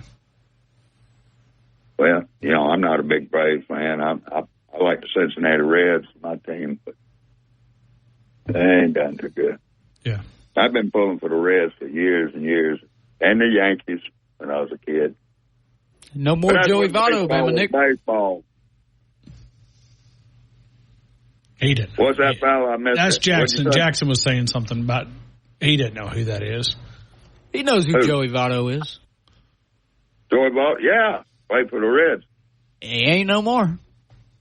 Well, I know he ain't no playing for them no more. They got rid of him, too. And they got rid of all that. I don't know what's wrong with them. Hey, I like them. I like them when Johnny Bench, Pete Rose, and Concepcion played there. That was when I met all three of them one day. Bama Nick, you got a score in that Auburn game? Well, Auburn got their ass whooped, and that's good. It's always good when Auburn gets beat. Mm-hmm. Yeah, and the Auburn students once again, they left the fourth quarter thinking that there was a win, and went out and started rolling toilet paper. And I kid you not, I promise you. Really? Yes, they did. I saw one that cheerleaders. I mean, we're not talking about a very smart group as it is, right? I mean, that was the hardest hit of the game. Yeah, we're not talking about a very smart group. I mean, they're out there jumping around, okay? Yeah. And then somebody had to walk up and say, "You might want to look at this television." Yeah. It was absolutely unbelievable. The madness after they all go on. They're out there throwing toilet paper, and they realize doing backflips. Yeah. But I mean, these women. I don't know if they're women. Man, they are. You talking about bragging on women? They got hair under their armpits, all up and down their legs. I mean, I don't know, boy. They got brown stripes in their underdrawers. Is that really? How you know that, Jackson? They're Tigers. Okay. All right, Bama Nick. I'm trying to quit smoking today. I ain't had about 8 cigarettes all day. I'm kind of a little nervous. But I'm drinking me a Bahama Mama. Favorite, the Ultimate. Those are great salads. They got Greek. You can combo those sandwiches, salads, daily soup specials, catering from a small office party to a larger corporate event. It's our good folks right there on University Boulevard. Close enough that you can smell the championships. It's Nuke's Eatery, 205 University Boulevard. Let's continue with more phone calls. We got a Blueberry Steve, Montreal, Canada. Blueberry Steve, good afternoon. You're in the game. I hope all is well, man. Bonjour, Ryan Fowler. How are you today? Roll Tide. Oh, it's great, man. I mean, days like today is so much fun to be able to live in Tuscaloosa, to be able to rejoice and to be able to feed off the energy. Oh, I tell you. So, first of all, if Bama Nick is correct and Kit Kat won, I'm glad to lose to her. I got 3 also right, but my yards were off. Well, now to be fair, now the unofficial score is Bama Nick. I have not even opened it up. I've not looked at the score prediction or the parlay pick contest. I trust Bama Nick. I don't. Nick, when it comes to math, not me. All right, but it doesn't matter. I mean, when you got to remember, did you hear his phone call on Friday? Yes, I did. In fact, I actually heard one word that was not bleeped out. Uh-oh. And, I heard it come over. And, well, maybe it was bleeped out in America, but it wasn't bleeped out up here in Canada. Well, I listened to the Tide 109 app. But anyways, I'm one of his biggest fans. So you are? Okay. I am. He's so entertaining. And you know what? He's a MAGA man. So, But, I was very upset. I watched the game on ABC, right? ABC is, as you know, owned by Disney. Now, I didn't see any shots at all of President Trump on their broadcast, but Paul, I was complaining about it by text to Paul, and Paul advised me that they did show a short shot of him. But, I mean, other games, every time Kansas City Chief games, every time they score, you see Taylor Swift in her box. I mean, it's just so, anyways. But I don't want to talk about negative stuff. That's the end of it. Okay. Wyatt made a great point on his show earlier today, which I listened to. I heard some of it. I was driving into the complex. What did he say? He was comparing Jalen to Lamar. He was comparing what now? Jalen Milroe to Lamar from the Ravens, the QB from the Ravens. I see the Lamar comparisons. I do, but I think it's more. I think Anthony Richardson is a prime. But Jalen's probably got a better arm than Lamar. I mean, I would agree with that. But he's also, in Lamar's, he's not as thick as Jalen. Jalen's like built out of Stone Mountain granite. I mean, get up beside him. Right. He doesn't look, right. His size is not like a quarterback. I mean, he's chiseled, man. I'd love to know his body fat. Probably 3 or 4%, 5%. I mean, it's not much. I mean, and he's hard to tackle. But, but anyways, I think he's right now, in my opinion, the leading candidate for the Heisman. But he could be challenged by Ryan Williams. You never know. Wouldn't that be something, huh? 1 and 2 out there in New York. I did read somebody, I can't remember who it was, that put the Heisman start and said, hey, it's a start when you look at, from a standpoint of Ryan Williams. I mean, you've got to put him in the conversation, but I mean, the quarterback that's getting the ball is also the guy that's got to be. I mean, the upside, Jalen's upside is the ceiling is so high for him still. Don't forget, he's still he's growing. He's learning. He's growing. The the Kalen DeBoer offense is suited for him. It's suited for him. So good, bad, and ugly. The O-line, Jalen, passing and running. That young fellow, Henderson Jr., and the defense attacking. Dupree getting involved. There's a lot of good. So I just can't. Everything in the first half was good. Bad, the second half. So, like you were talking to earlier, your who was the fellow who does the early morning show again? Martin Houston. Yeah. Yes.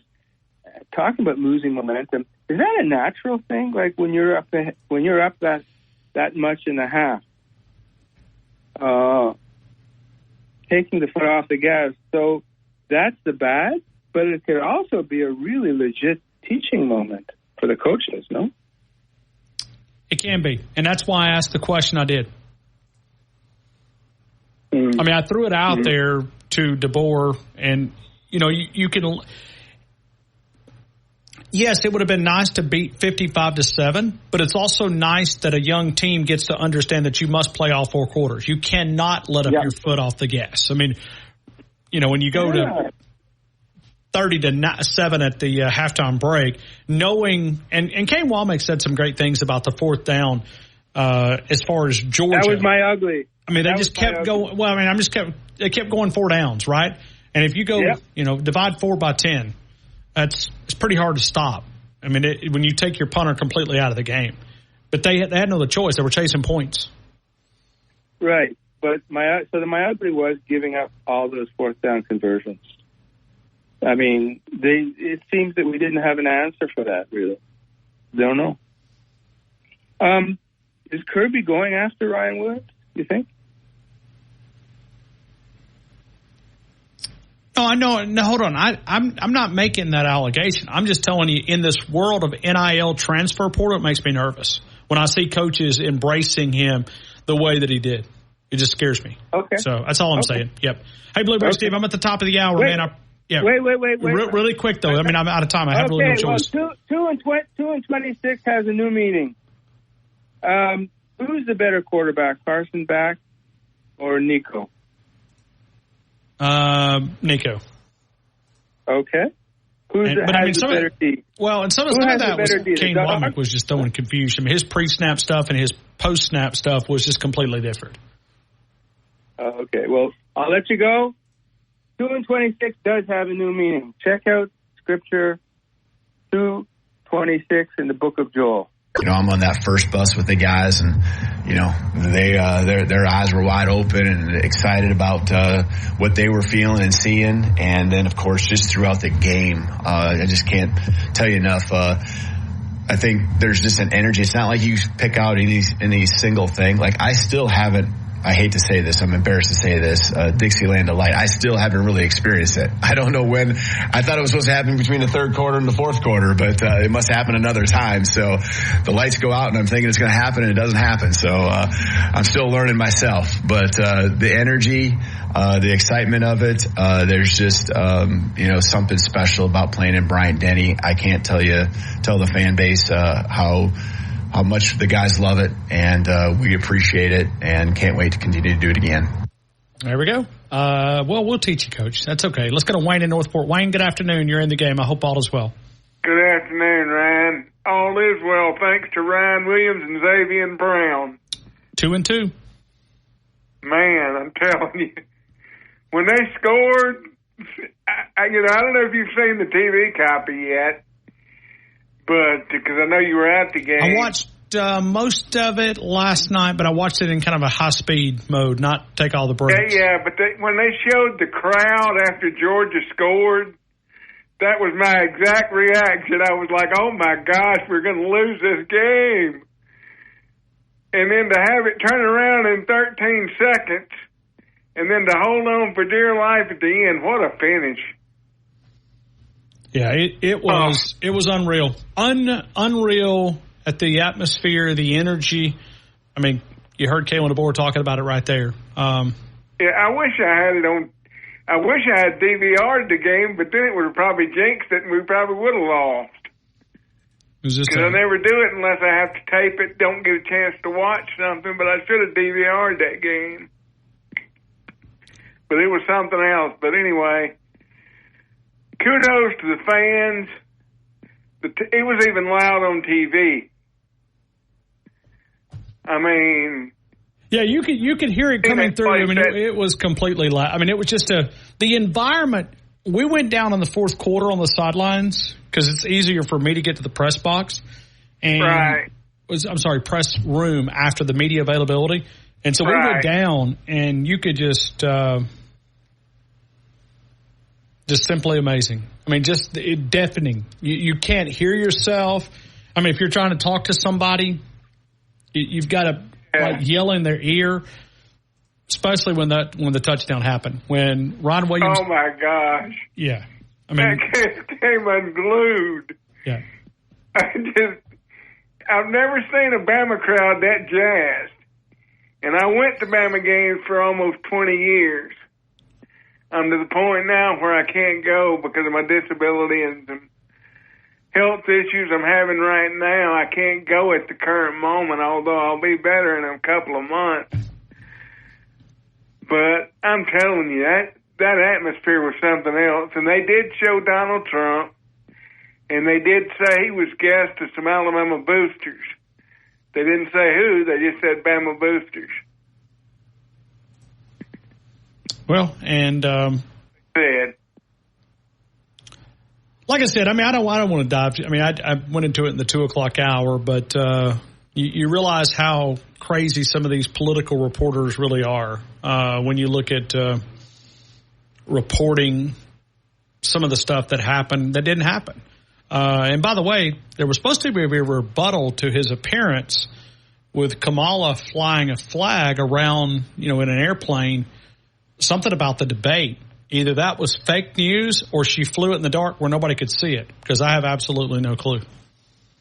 Because I never saw it. I mean, I never saw it. The only thing I saw up in the air was a Goodyear blimp. That's it. And I'm watching the Braves game right now. Good news is we're winning 1-0. Bad news is it's not Chris Sale. He was scratched with back spasms. Grant Holmes had to start the second game. And so right now, what is it? You said 1-0 at the bottom of the fourth a while ago. What was it? What's it now? I believe it's either top 5 or top 6 now. Gotcha. But we're still winning, but it's only 1-0. Yeah, top of the six. So there we go.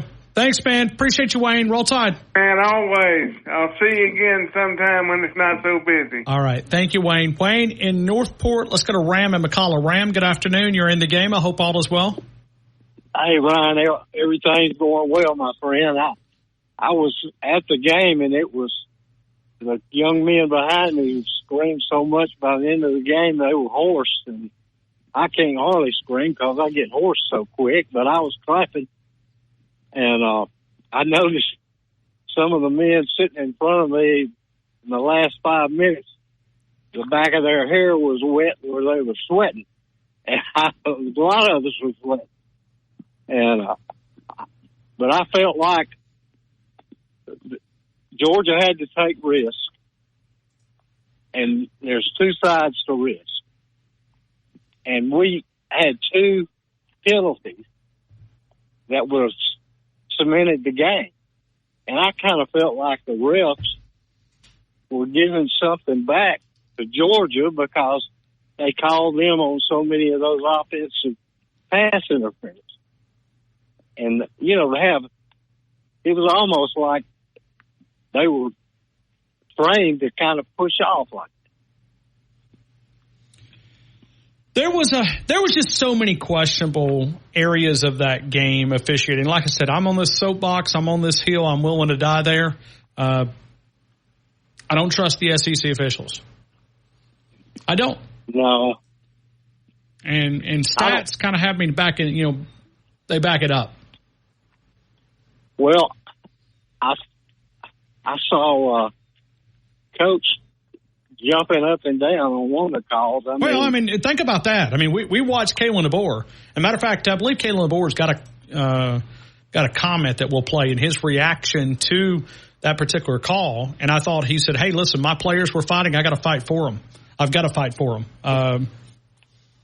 And so is Jackson's over there lining up phone calls because they've been crazy busy. But I'm going to play that audio after your phone call with him talking about the officiating and how he responded, because it was, I mean, we've never seen that out of Kalen DeBoer.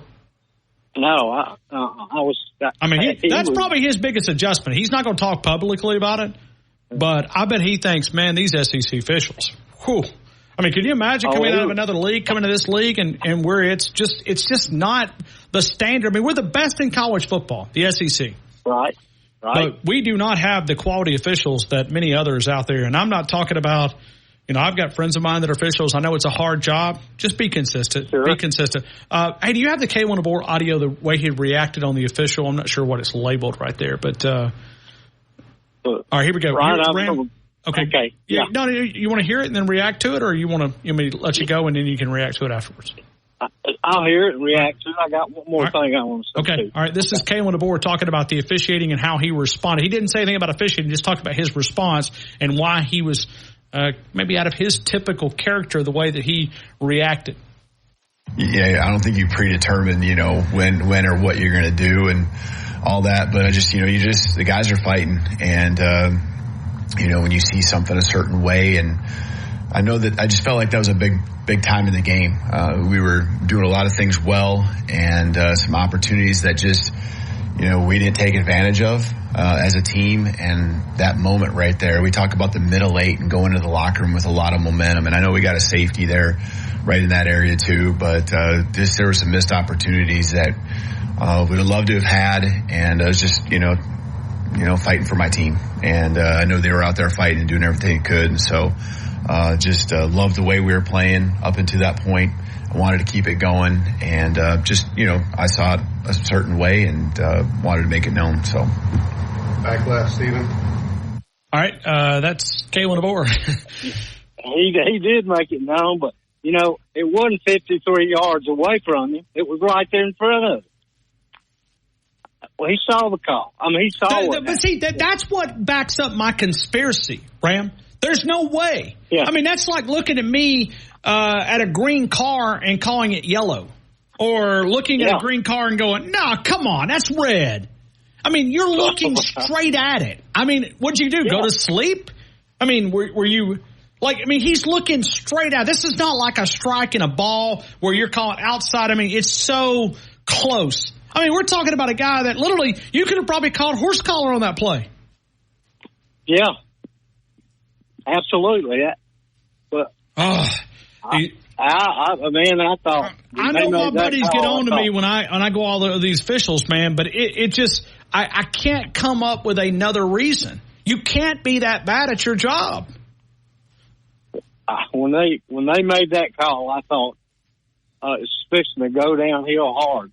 But the only other thing I want to bring up, and is because I got so excited when Ryan scored the touchdown. I was right down there where I could see him real well. But when the interception occurred, Ryan, I saw him intercept the ball, but there was so much high-fiving and fist-pumping and hugging around where I was sitting, I didn't get to see it again on a big screen. But my son recorded it for me, and so I'll look at it tonight. But it was it was rough on the kicker. Yeah, it's just so many great moments. And I thought Kalen talked about this morning. There was just a couple of little things that could have really flipped that thing the other way. And right. that pass interference call was one of those. I mean, I know I keep going back to it, but that play right there saved a blowout because Alabama was driving. Yeah. Yeah, we were. It was, hey, it's a W. It was a perfect day. We won and Auburn lost, so it was a perfect day. You mean Auburn lost this weekend? They were ahead, and the next thing I knew, they were down a touchdown. Let me look. I'll be a son of a gun. and they couldn't crawl back. How did they start out 2-3? 2-3. And then this weekend when they get pounded by Georgia, that'll be our fault too because we've made them mad. So you think they're out of the bowl picture? I mean, Ram, you tell me. They got Georgia this way. I mean, you find 6 wins. They got 2 right now because you got Alabama, A&M, and New Mexico is what you're hanging your hat on.